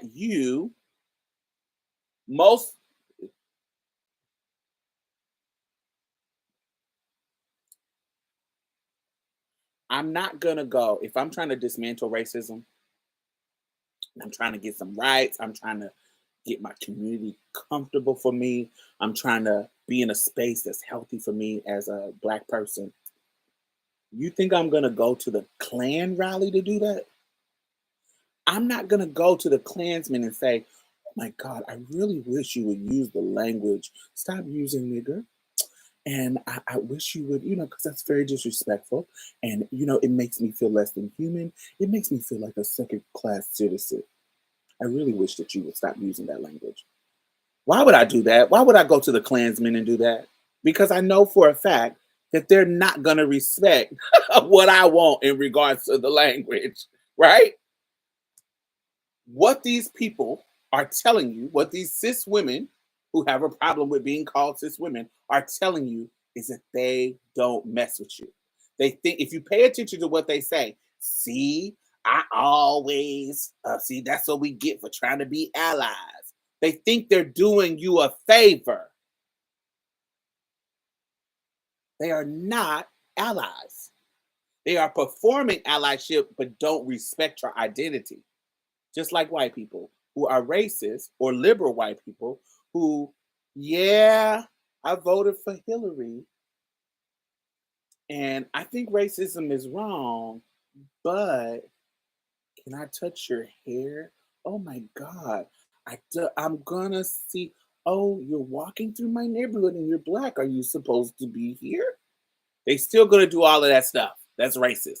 And they're not gonna identify with the word racist. They're not going to identify with that label because what? Oh, I don't see color. They're not going to identify with that word, but they're racist. They are. And so these people who have an issue with that word, it's a red flag. It's letting you know that they don't mess with you. They don't respect your identity. They are the woman and you are the alien.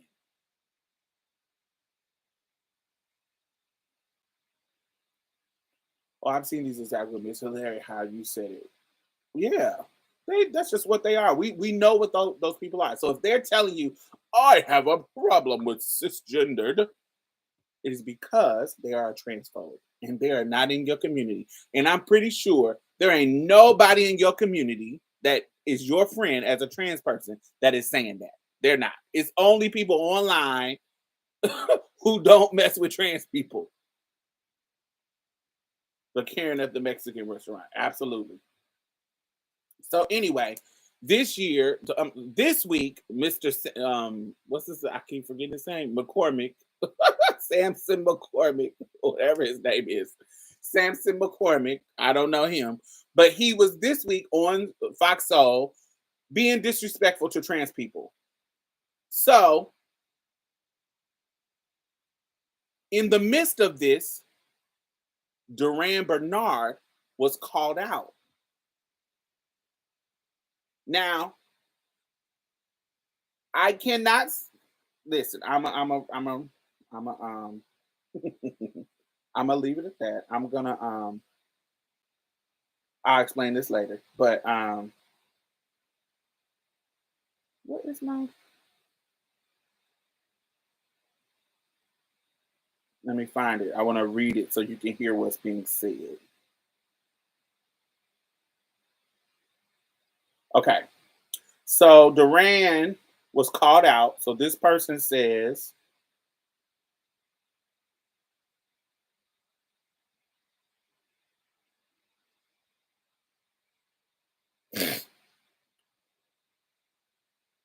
where is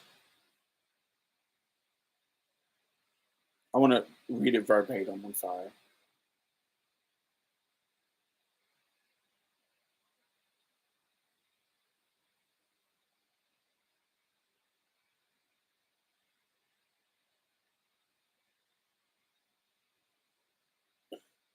Oh, why can't I find it?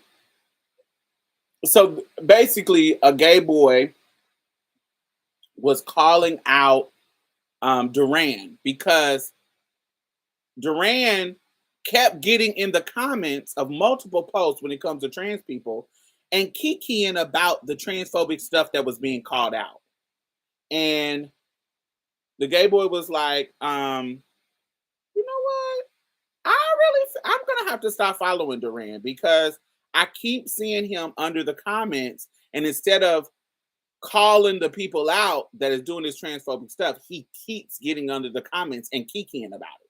Like it's a kiki. Not misgendering anybody, not saying anything directly transphobic about the tea, but instead of you calling it out, you are in the comments making jokes.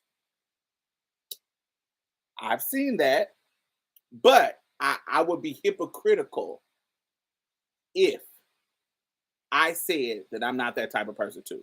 Sometimes I don't feel like battling online, and I will make just a off the mark joke or something. And I can't call Duran out for something that I do. I wouldn't. I feel like that would be hypocritical. So I don't feel like everybody is in the space to always want to argue online about some shit. And sometimes I don't be in that space. And so the call out, while I understand it, and that's not my prerogative to tell this gay boy that he's going too far because he got tired of you joking and kikiing at the expense of trans people. And so he don't fuck with you because he think that's weird.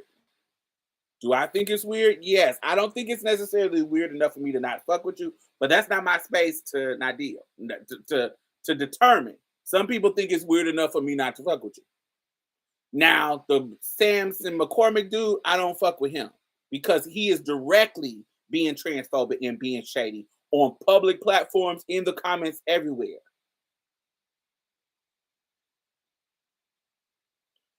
So I can't fuck with him. But the Duran situation, I felt like was, I don't know, that was a little. I felt like that was a little weird.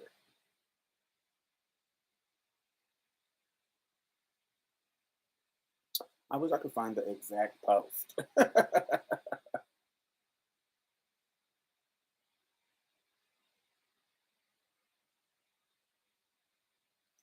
And so Duran was saying that he had already like graced it or something. Something he said. They had already talked about that.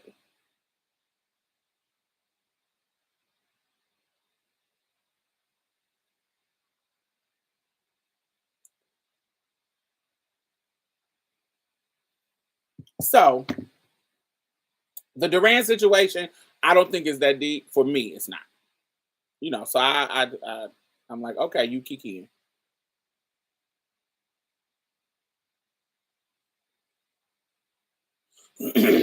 How Duran has made himself available to be held accountable recently. Yes. And like I said, I didn't the way Duran responded to it, it wasn't a negative response. It was like, I understand, you know, I get what y'all saying.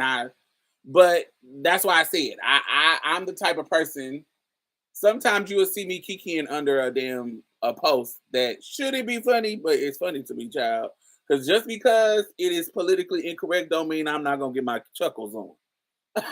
Sometimes stuff be funny. Like, let me give you a perfect example. That video where the trans woman was in the GameStop and she had that really really deep voice. It was like, "My name is Ma'am. It's Ma'am," or whatever she said. Baby, I was getting, I was cackling. That shit was funny to me. Anytime I hear somebody mimicking um what's her name? Caitlyn Jenner's voice, sends me into stitches because it's just maybe transphobic and inappropriate, but I'm gonna get some cackles. I'm gonna laugh.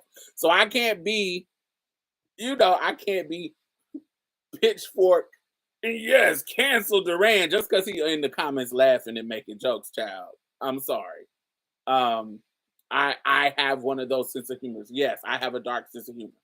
And so I might make some inappropriate jokes. But I'm not gonna tell somebody, like for example, which is I think the distinct difference between what Duran did and what that Samson McCormick did. Samson McCormick kept on continuously double downing on his transphobia. And now that y'all have taught me that he is in that comedy time of flame and shit, now I get what it is. They're just and who else is that other gay boy? Something Wiggins. I see him pop up sometimes and I block him every time I see him. Something Wiggins, Malcolm Wiggins, or something Wiggins. He been real something Armand. Yeah, Wiggins. Him. They blocked. They like they're just transphobe. They're just transphobes. I blocked them. Funky Dineva blocked. Because it and I give you chances. Like I give you for me, like, I'm not expecting everybody to know everything off the bat. But when you keep making the same points, when you keep making the same transphobic points after we call you out, David Johns, I don't. There's many of people that like her. Hope Giselle. That there, that thing is playing y'all.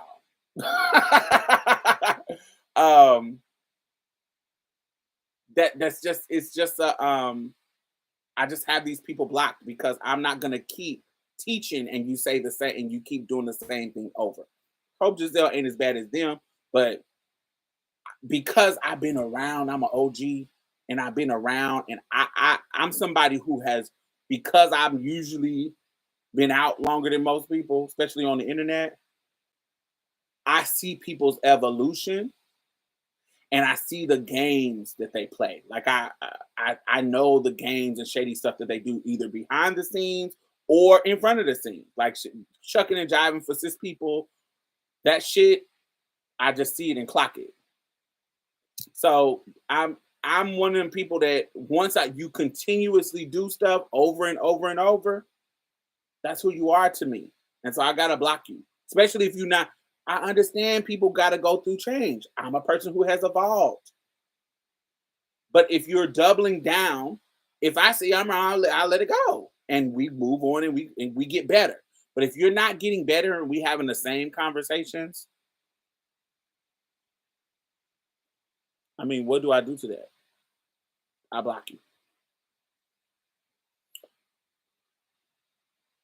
Yeah, I blocked him in 2015, 16, somewhere around there.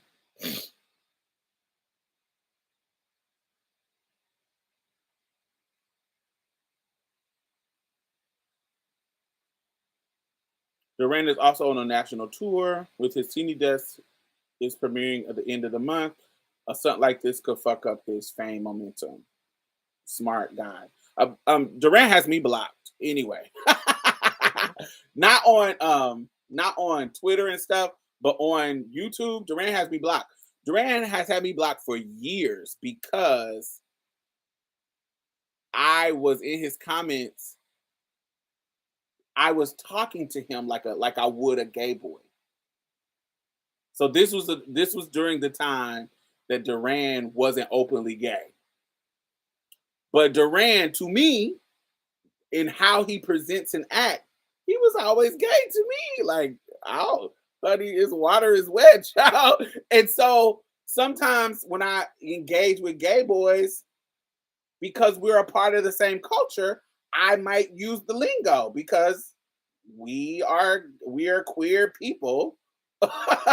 We are queer people. I come from the gay culture. You're in the gay culture. So sometimes when I talk to you, I'm talking to you like I would a gay boy, where we are using our shared lingo.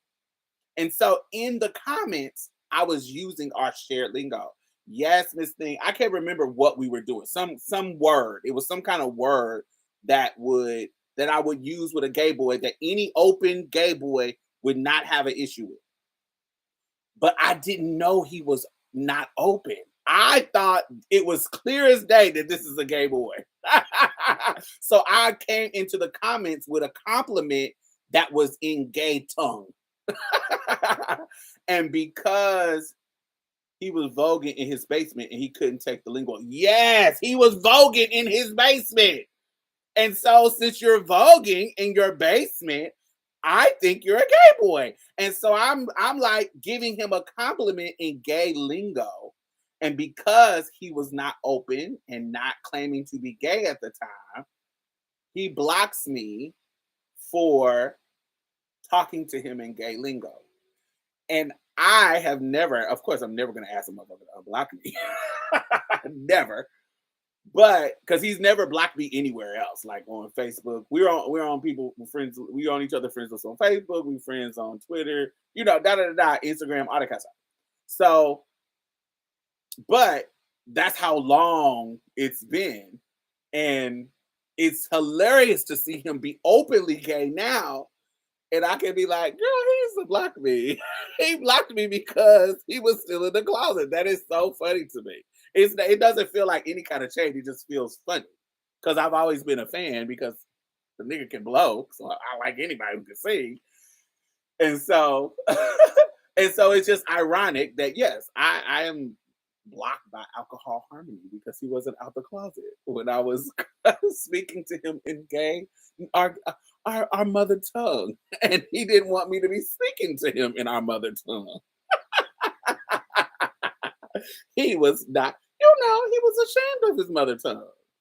But now to see him so openly gay, openly queer, it gags me. But yes, I don't have an issue. Mhm. This was years ago, y'all. So it's not now, but this was years ago. I want to say 2009. Fluent in the dialect. Yes. I want to say 2009, maybe 2010. When this was way before he did Windows Seat. It was way before Windows Seat. It was I'm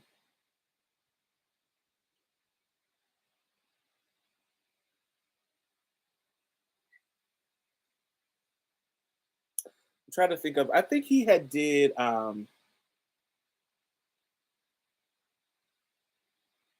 yeah, it was way before, when it was 2009. We were a little community. Yeah, I think it had to be like 2009. Yeah,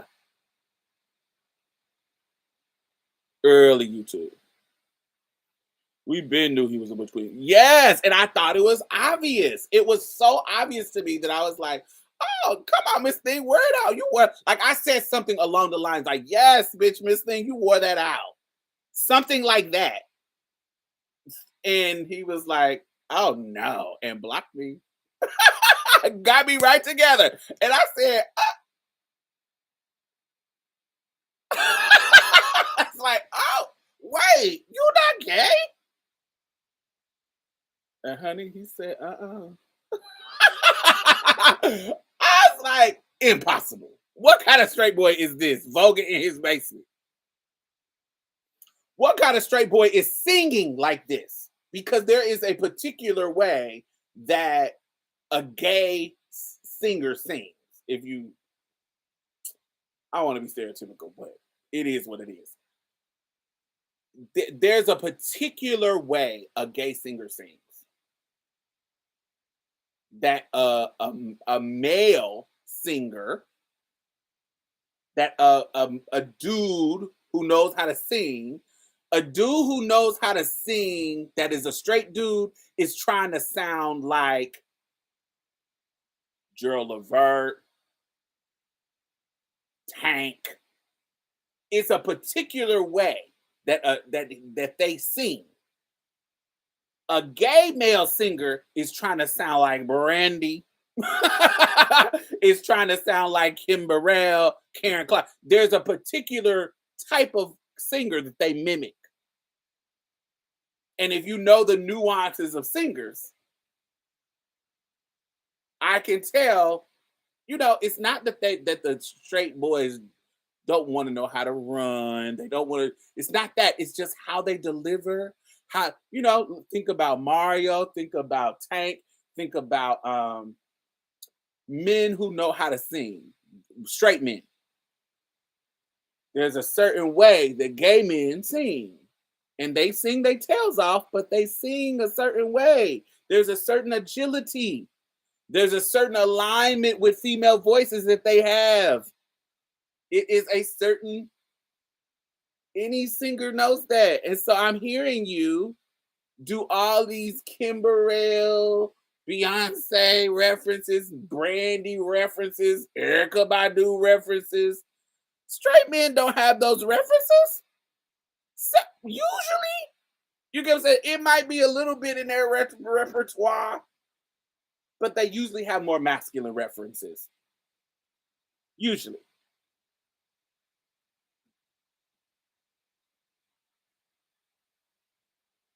You think, yes, you can hear it in Avery Wilson too.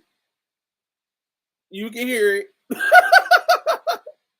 So Duran is a singer. What? You must not know who Duran is. Yes, Duran is a singer. Singer.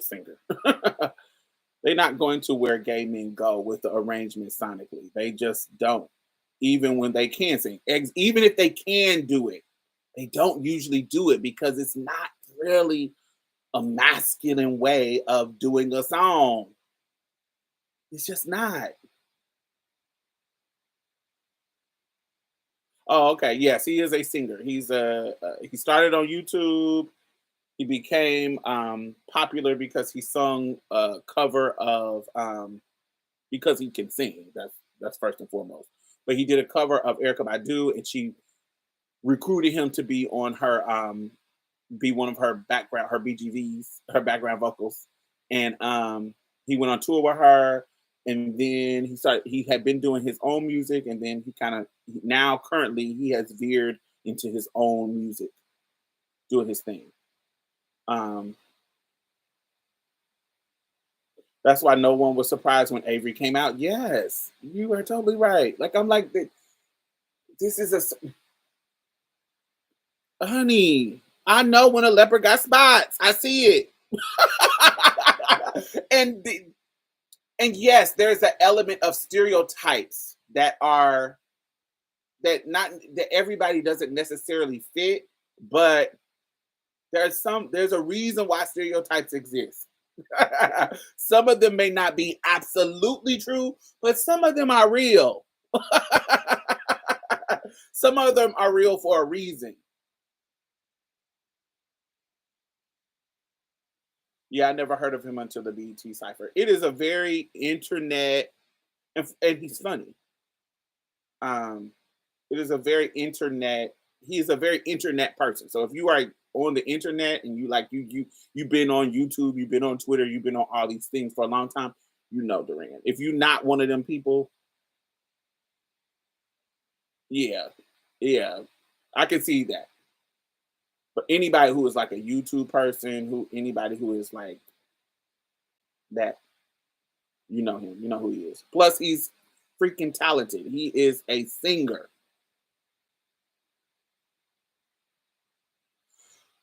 Luther, but even Luther Vandross, and Luther Vandross is harder because he is a baritone kind of person. It's harder, and because of the era that Luther came from. Yeah, he came up with Ari Lennox, Courtney Salter, baby. And the era that Luther came from, and the level of how he had to hide. But even Luther, how he delivered songs, you can tell how he talked that women were his idols. You can tell that women were his idols. But because he was a baritone, it was easy for it really, it was easy for him to hide it. It was easy for him to hide it. But nowadays, we're coming out of people that are in this era, like millennials on, they have a different reference points to singing, and so they're gonna. It's very seldomly that you're gonna find a man. It's very seldom that you're gonna find a gay male singer that did not reference or love Brandy, Karen Clark Sheard, Kim Burrell, more agile female voices. Never too much did give sassy, it did. Um, and y'all about to send me down a rabbit hole of music. So there are things, I think I've talked about this before, but there are things that make a good singer a good singer. It is your agility. That is going to be runs and how you're able to use your whole range, note by note by note. Agility, how fast you can do it, how you do it, your technique in your vocal acrobatics. That is agility. Tone. When we think about tone, it is how your voice sounds. Tony Braxton has a beautiful tone. Brandy has a beautiful tone.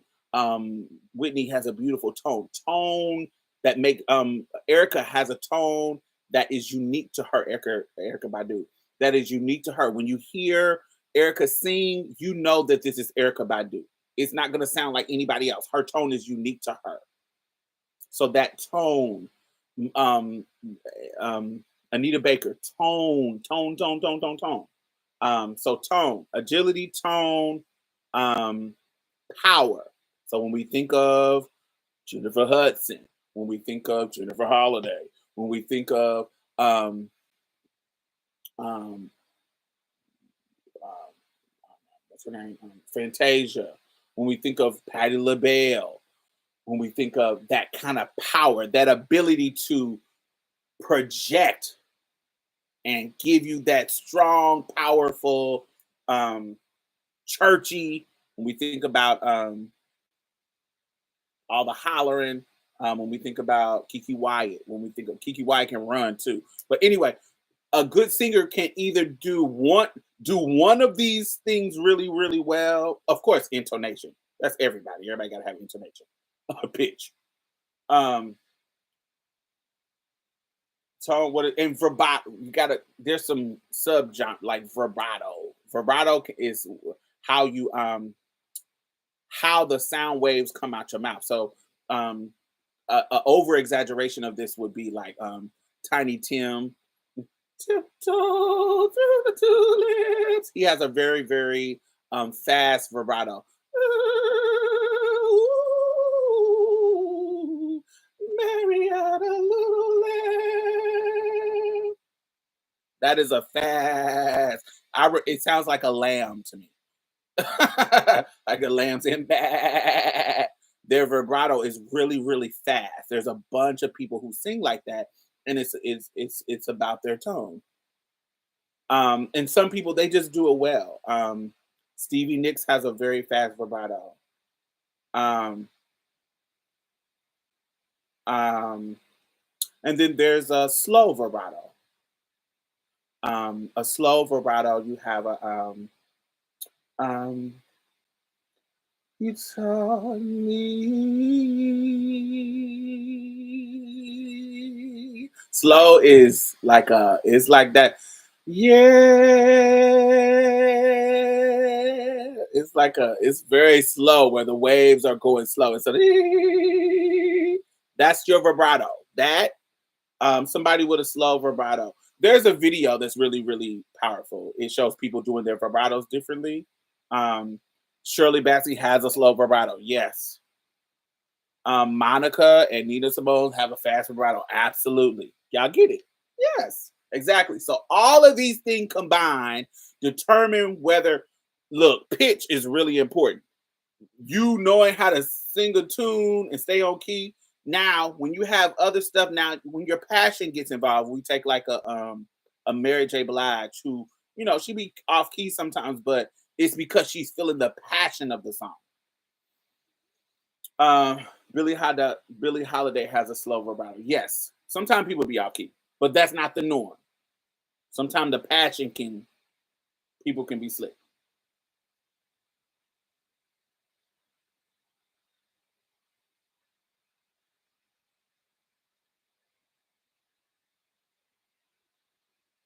Hello, welcome.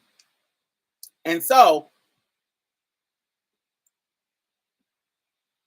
that's just what it is. And so when we think about who are good singers, do I think Beyonce has all three? Um, Beyonce has agility. Beyonce has power.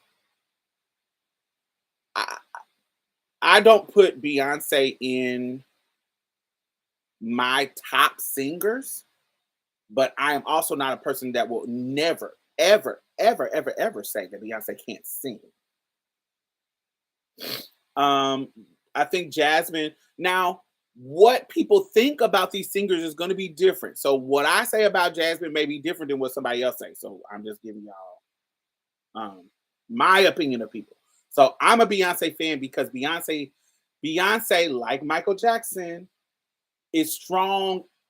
They may not be great in every single aspect of what I'm talking about, but they're strong enough to be above average in every single aspect. Beyonce can run.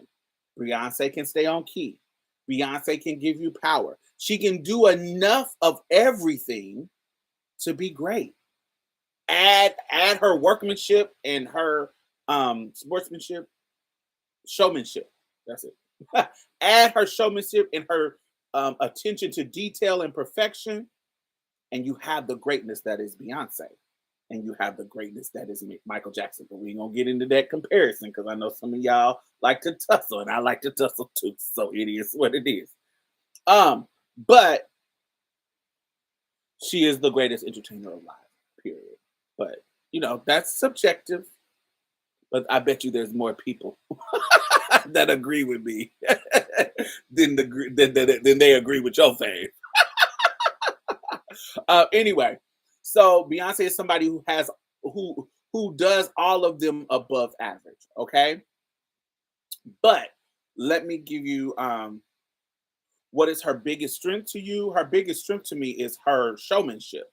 She knows how to combine all of them and do them well. That's it's her attention to detail, her attention to showmanship. That's her dedication to it. That's her strength. Um, um, yes. And so when you think about tone, okay, so this is my exact example that I always think about tone. I feel like um let's say the Braxton sisters, Tony and Tamar. I personally feel that Tamar has way more agility and range than Tony, but I prefer Tony because I like Tony's tone better than Tamar. So I think that Tamar can do vocally more than Tony, but Tony's tone is like chocolate silk. And I would prefer Tony over Tamar any day.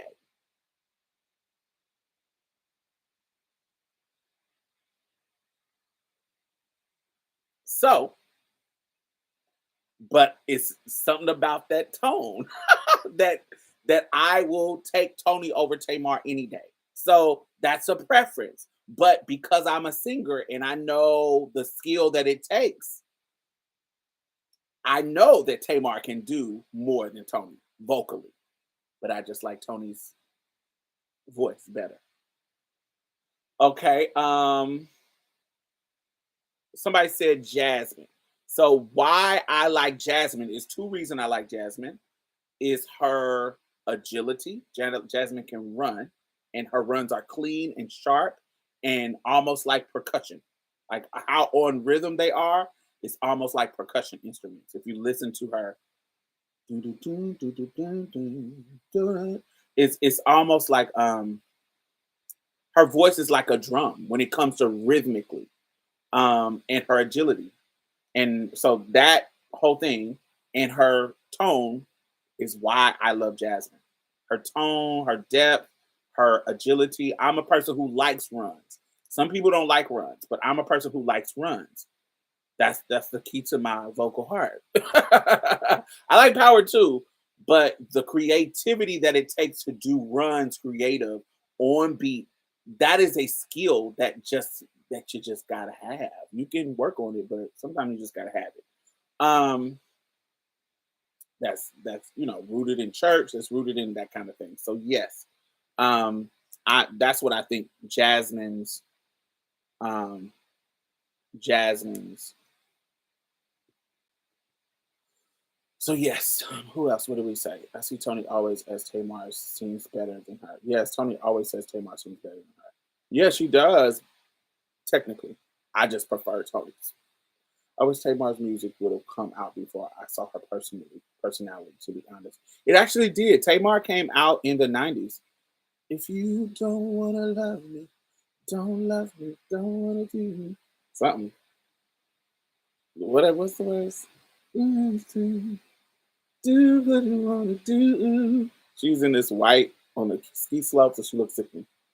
Um, I love Tamar. That song and her music before we knew her personality. Um, Tony has a better technique too, more sophisticated. Mm, okay, I don't necessarily agree with that, but mm, mm, I see what you're saying. I get what you're putting down. I love Christina Aguilera runs. I do not. I feel like Christina Aguilera does the same exact runs all the damn time. It's no. It feels like it's the same exact runs that she has been doing since. Um, Voulez-vous coucher avec moi? It feels like the same. It feels like Christina does the same exact runs that she's been doing since Lady Marmalade. So I liked her voice back in the day, but I just don't. I'm tired, girl. Do something else. I can't stand a misplaced run. Okay, so there are people who do too much damn runs, and one of the people is Tasha. Tasha from um what Tasha from Escape. Child. She cannot sing a song without running, child. Like and and running to me is decoration to a melody. Like you gotta sing the melody. You gotta sing the melody. You gotta say, them that's got shall get, them that not shall lose. Though the Bible says, and it still is news. That's the melody. And you can say, them that's God shall get. You can add, them that's not shall lose. For the Bible says, and it still is news. You're supposed to be embellishing the melody, but you're supposed to sing the melody. you can't you can't overcrowd it with notes. It sounds weird to me.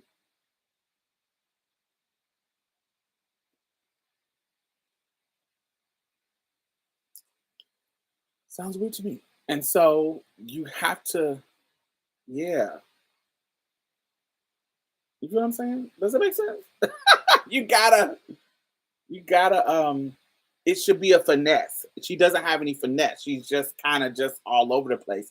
And I think because she was the one in the group that can do it well when they were younger, it it came out like, oh, okay, well, I can sing. This is what people like. Yes, we like it, but you gotta have some finesse. You didn't used to do all of what you're doing now back when you was first singing. Like if you see live recordings of them doing it, it was a little too much, but not like it is now. It's like, girl, what is going on? What did you let the melody breathe, girl? Let the melody breathe. Let people get a chance to hear your tone. And God, it's a mess to me. So that's too much running to me. What else? Latasha will do a run and it will all misplace and out of order, child. It gets too much. I like how Beyonce used to overrun back in the day. Beyonce used to overrun. Woo! She used to overrun back in the day. Ooh, especially live. Ooh, it used to be. I hate Dangerously in Love to this day because I felt like it was a beautiful song that she just overrun. It used to wear me out. Oh, child. Especially live. It used to be like, Beyonce, come on, girl. You're doing too much. I love Tamika's tone more than Latasha's. I do as well.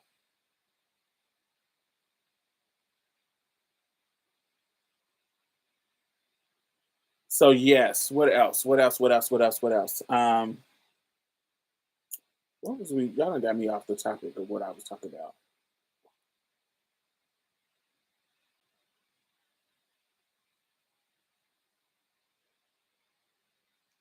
But yet, oh yes. So because of those three things, I was talking about gay male singers. So men, when they are singing, they are usually trying to give you power and give you tone.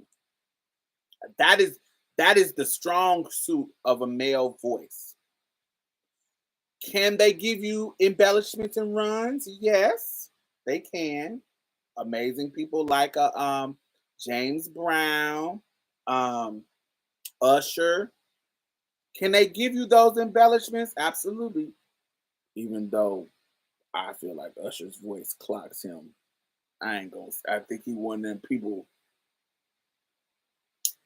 Your voice gave me a Butch Queen, but might not be. I don't know. He might be the outliers. I usually can tell by their voice.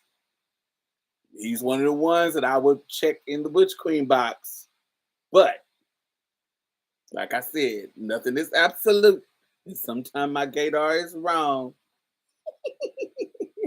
But Usher is one of the ones that I will put in the Butch Queen box.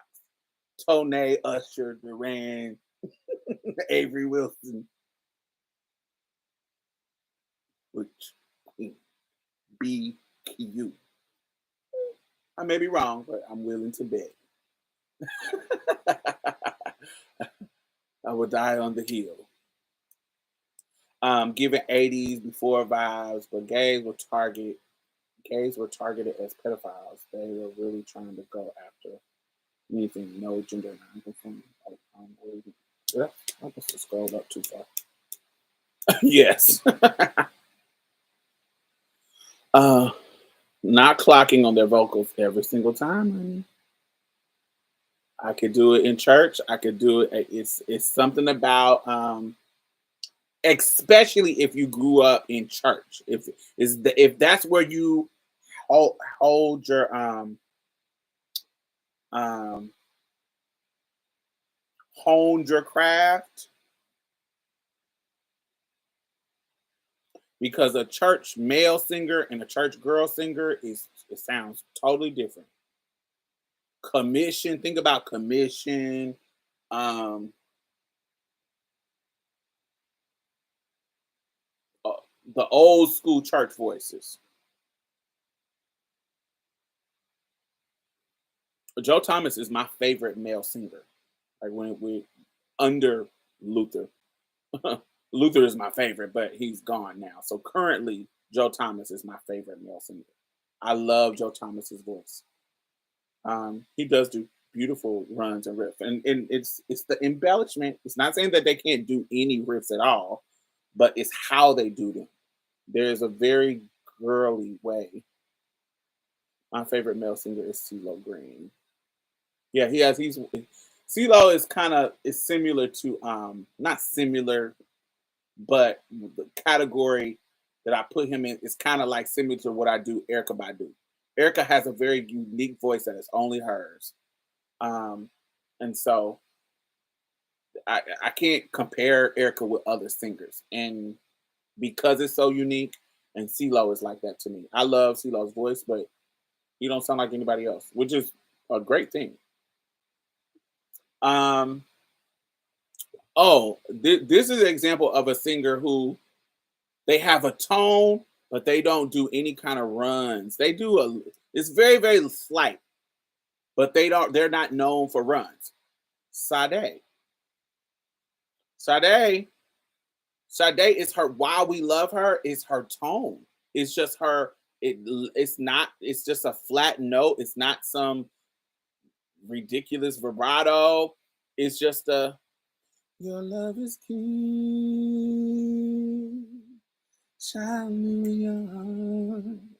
Whatever Sade gives you, it's her tone, it's the she is milking the melody without all that run and embellishment. She's just giving you the melody, and it's the tone. This is no ordinary love. No ordinary love. I gave you all the love I got. I gave you all that I could give.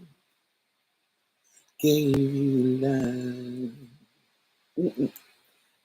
I gave you all that I have inside, and you took my love. You took my love. It's just simple. She's just giving you the. Didn't I tell you what I believe? Somebody say that a love like that won't last. Couldn't I give you? If I get the wrong words. Well, then I got to give you, baby. Yes.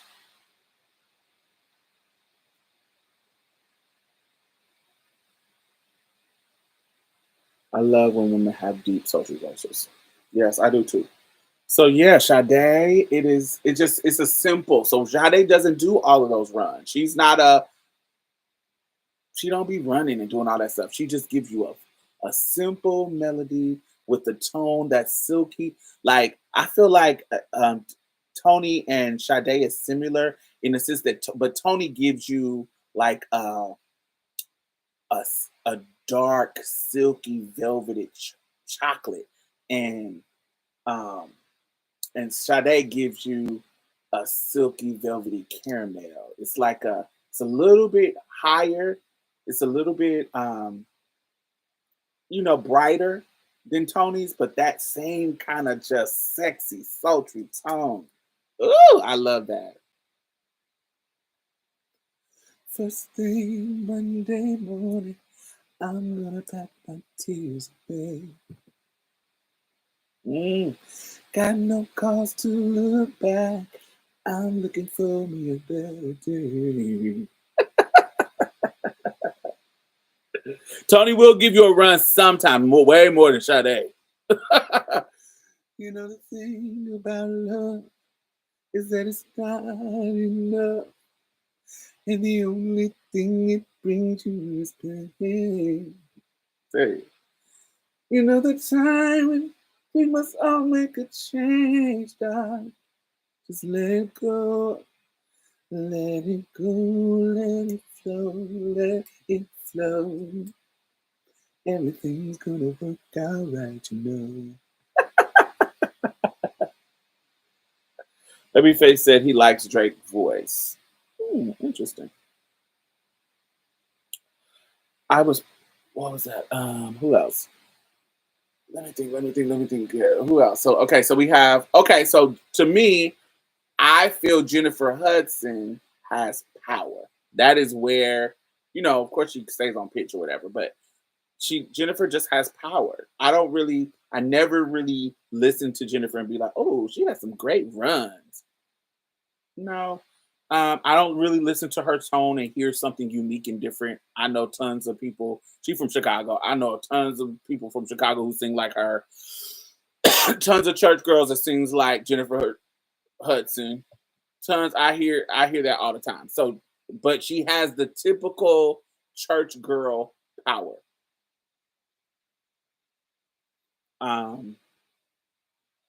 That indicates to people, usually people who can't. I don't want to say that. That's rude. Jennifer Hudson has the typical things that indicate to people that you can sing. You can stay on key. She's a soprano, especially as a woman. She's a soprano, mezzo soprano. Is she a mezzo? I don't know if she is a regular soprano or a mezzo. I think she's a mezzo. I'm not for sure, but I think she's a mezzo. Yeah, she's gonna be a mezzo. Anyway, so she is just one of those people that you can just. They're just a typical singer to me. You never can say she can't sing, but she doesn't have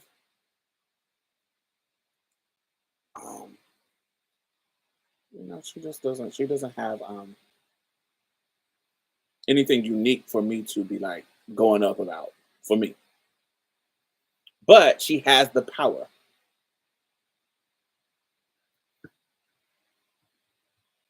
Yeah, 90s and early 2000s. Yeah, if we talk about Toni Braxton, she ran the For My Life.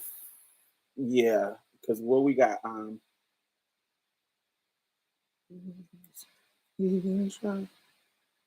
love should have brought you. What was that? 92? You home last night. Or was that 93? You should have been with me. Should have been right by my side, baby. If you care anything for me, love should have brought you to me last night. Mm-hmm.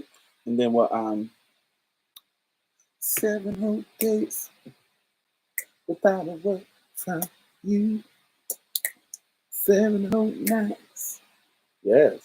Breathe again, and I can never breathe again.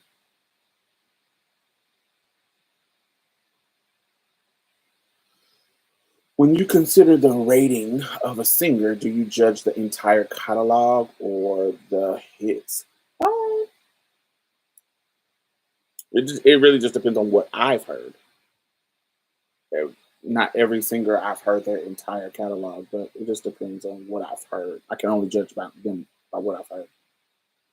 Give me an example that their catalog would affect your judgment opposed to their hits. Give me an example who people are judged by their hits and not their catalog compared to somebody who you need to get into their catalog to understand them.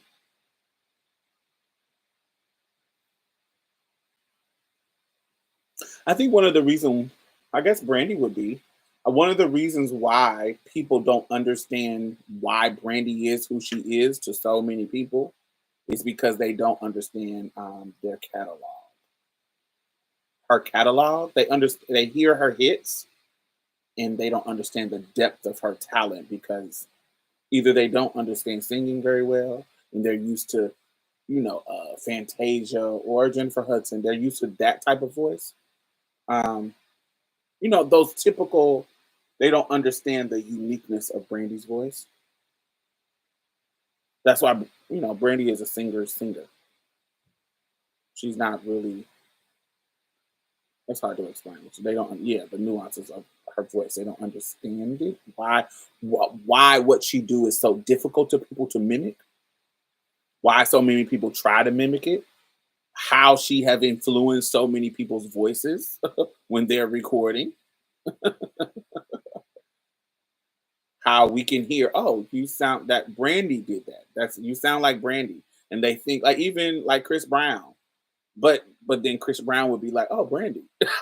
Like people would say, oh my God, I love Chris Brown. But then you hear his music, anybody who is a Brandy fan, you like, oh, I hear where he pulled from Brandy.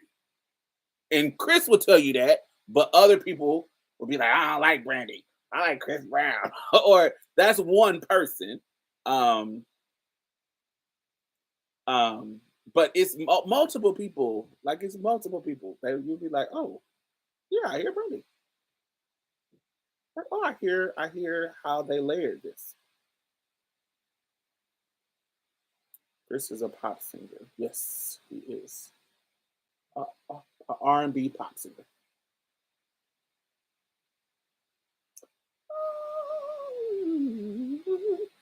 A pop singer? I don't know. Pop is weird. Let me take that back. I don't know. I feel like Chris is an R&B singer. Pop, who is a pop? Pop. Male pop is really hard for me to put my finger on because when I think of male pop, I think about Harry Styles. I think about, and I know, yeah, male pop. Yeah, I think like Harry Styles, whatever. And pop music is whatever's popular. So sometimes R&B be popular. Sometimes, you know what I'm saying? So it's hard to say what is pop. Because pop shifts so quickly. Um, Jason Derulo. Yeah, that's what I think when I think of pop. I don't necessarily think of that with Chris. Chris, I get R&B with Chris. Every time I listen to him, I get R&B. Yeah, I don't really get pop. I know he's popular, but I don't really get necessarily pop. Yeah, but Jason Derulo, yeah, that's what I get pop. Don Richard is from the school of Brandon Noir, absolutely. But she has said it too, even in the song. Didn't she say in Bombs Away? Didn't she say Bombs Away? She was like, big props to Brandy in one of the verses or something like that. I think that's just what she's saying. I like R&B, Michael Jackson more than pop. Well, I think Michael got more pop when he got older. When he went solo, I think he got more pop because the way Mike sung, even like if you listen to "You Can't Win, You Can't Be Given, and You Can't Get Out of the Game," people keep singing, "I'm out Things is gonna change, but they looks like they're staying the same. You can't win over your head. To me, I think this is a stretch, but vocally, I feel like that's one of Michael's best performances. But that's only my taste of vocals.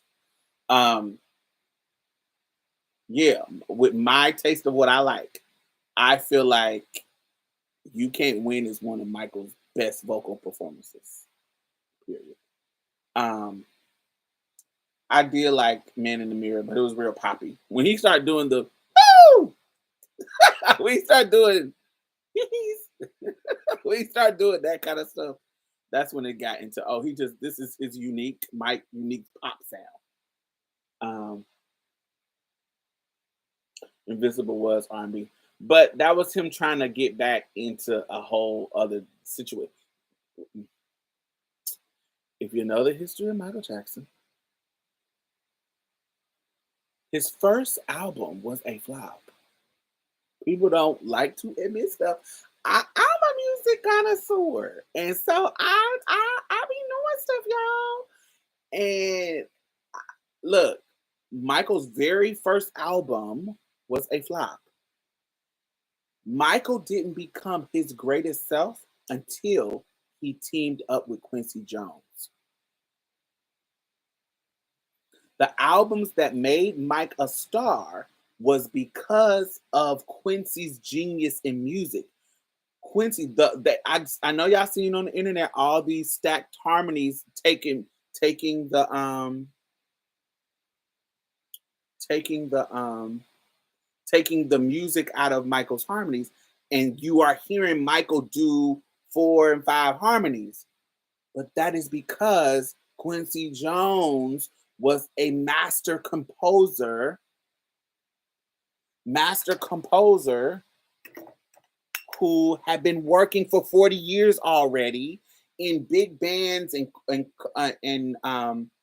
composition, learning by the likes of Duke Ellington and Cab Calloway and you give him some Chick Webb. Like Quincy's genius is what gave all of that. And then Michael's ability to do what Quincy wanted him to do, Quincy using Michael's voice as an instrument, made his music great and have depth and have musicality that we grew to love. I'm talking about every album that Michael Jackson did with Quincy Jones, every album that was successful. There is no album that Michael did without Quincy Jones that sold better than albums that he did with Quincy Jones. So if you read the books about with Quincy Jones and hear people's account of their situation, Quincy said he felt that rap was the next in line. When it comes to music, rap was going to be the next thing. Michael Jackson wasn't fucking with rap. This is in the late 80s, early 90s. Quincy said, man, I think you need to get on this rap trip because rap is about to be the thing. Mike said, oh, you old. You don't know what's coming. You don't know what's new. And I really want to get into this thing. And I don't like the fact that I got to share the spotlight with you with this Grammy stuff with you, even though Quincy got the magic.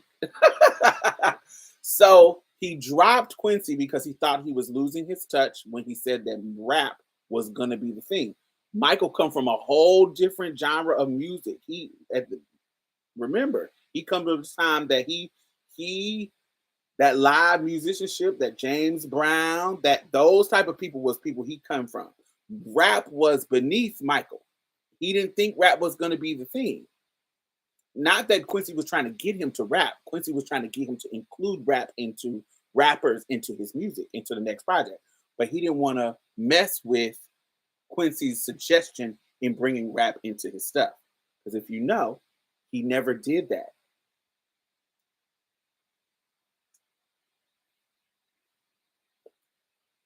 So later on down the line, instead of him going into the rap direction,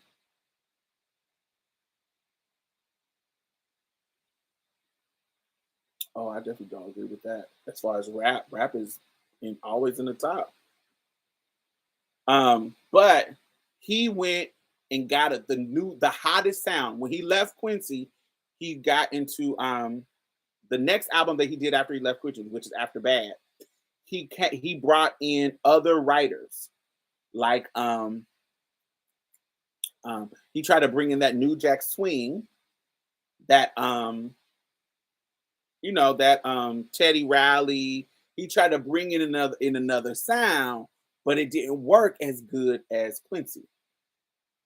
He tried to bring in other writers, but they just didn't have the genius of Quincy. So that album didn't do as well as the rest of his album. And since Bad, none of them albums were sickening like that. None of his albums was that sickening. After Bad, he never got to the peak that he did.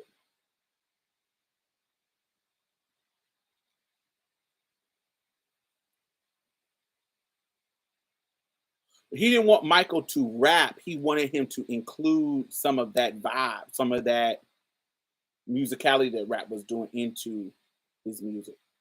That's why I respect Mariah so much. Her record label was very much against her doing rap collabs, but she knew. But also,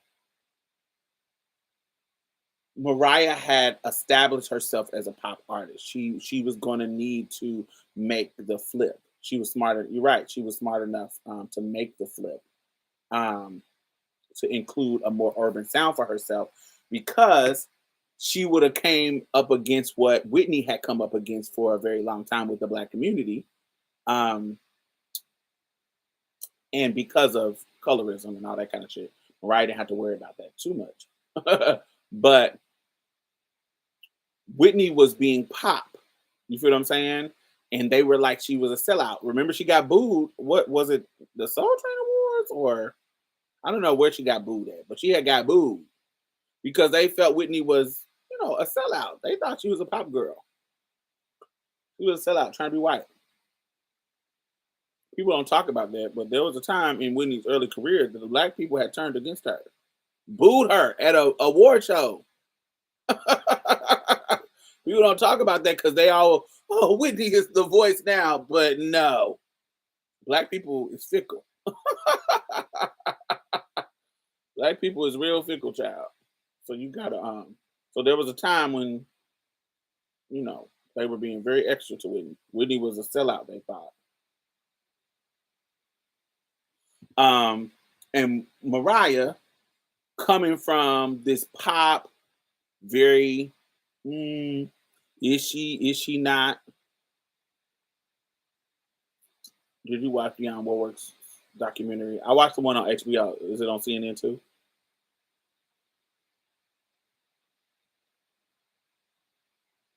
That's why she started messing with Bobby. I don't think that's why she started messing with Bobby. I think, first of all, Whitney is from Newark, New Jersey. She's a Black girl. Whitney was never the pop perfect princess that was sold to us. Whitney was a hood bitch, and she appreciated a hood nigga like Bobby. The fake part of Whitney was the image. Yes, I like the. Yeah, I watched it. It was great.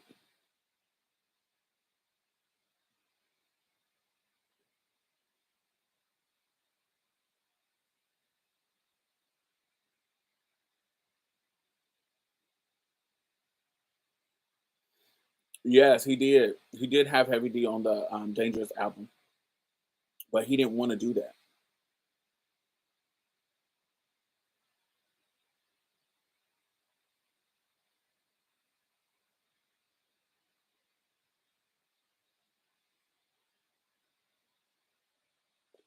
Mariah really needed the urban audience later in her career, because in 2001 they were and she was done, but her rap collab allowed her to come back.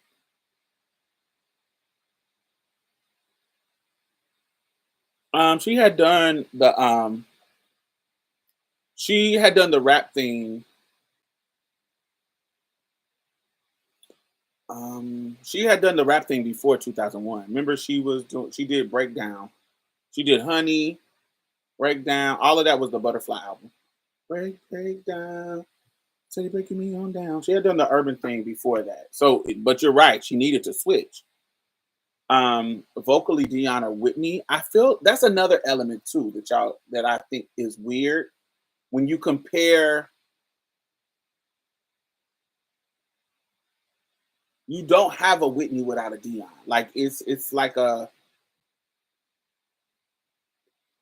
mother birthing a child. Like you don't have a Whitney without a Dion. Like Whitney is the 2.0 of Dion.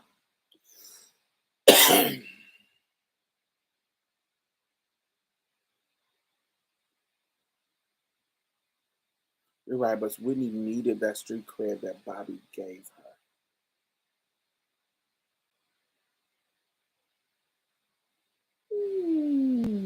Mm. I don't know. I don't agree with that.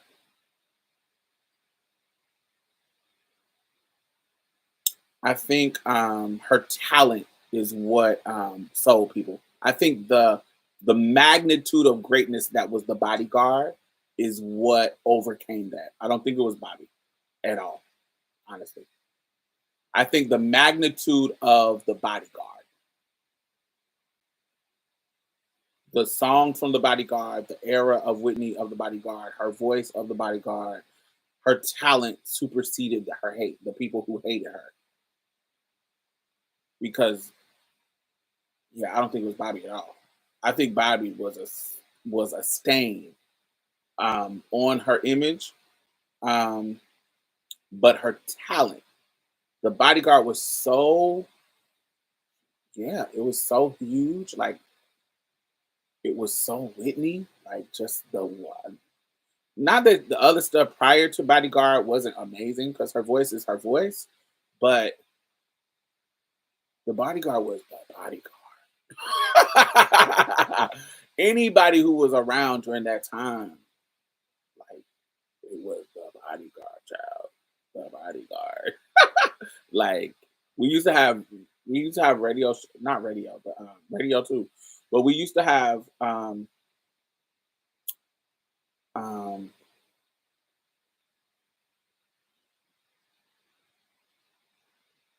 we used to have shows where you can call in. It used to be called The Box, and you can call in and request songs, and that song would come on all the time because it was so like it would play it. They would play it over and over and over and over and over. People would request it over and over and over and over. You couldn't run away from the bodyguard, and you wasn't mad because you loved it. Where I'm every woman, uh, I will always love you. I have nothing. I still have never seen the bodyguard. I've never seen the bodyguard either. I've seen portions of it, but actually watching it, the movie, no. I'm talking about the album, the song, the box, Channel 47. The songs say number one. Not just it's the multitude of the songs, like just wow, the era that the bodyguard was in, and how it just was the bodyguard. It's like it's like Waiting to Exhale. Like that Waiting to Exhale album got to be top five album of my life for me. Um, she Whitney just was in her bag. 90s Whitney was in her bag, child. Queen of the Night, yes. Yes, it just was something. Yeah, I don't think there was anything that Bobby did that was positive for her. Yeah, I don't think Bobby I don't think it harmed her, but I don't think it was positive either. I think it just was like a curious, like, what is she doing? Like, oh, this is this is unexpected. But it's only unexpected because if you didn't expect Whitney to be with somebody like Bobby, it's because you had bought into the idea of her being a perfect pop princess. I don't is Bodyguard or is Waiting to Exhale. It's one of them two.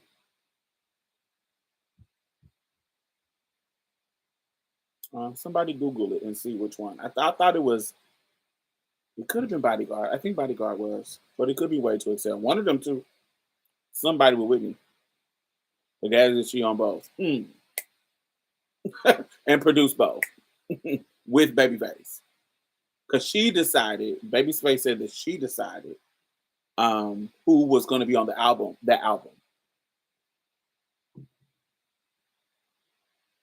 with him.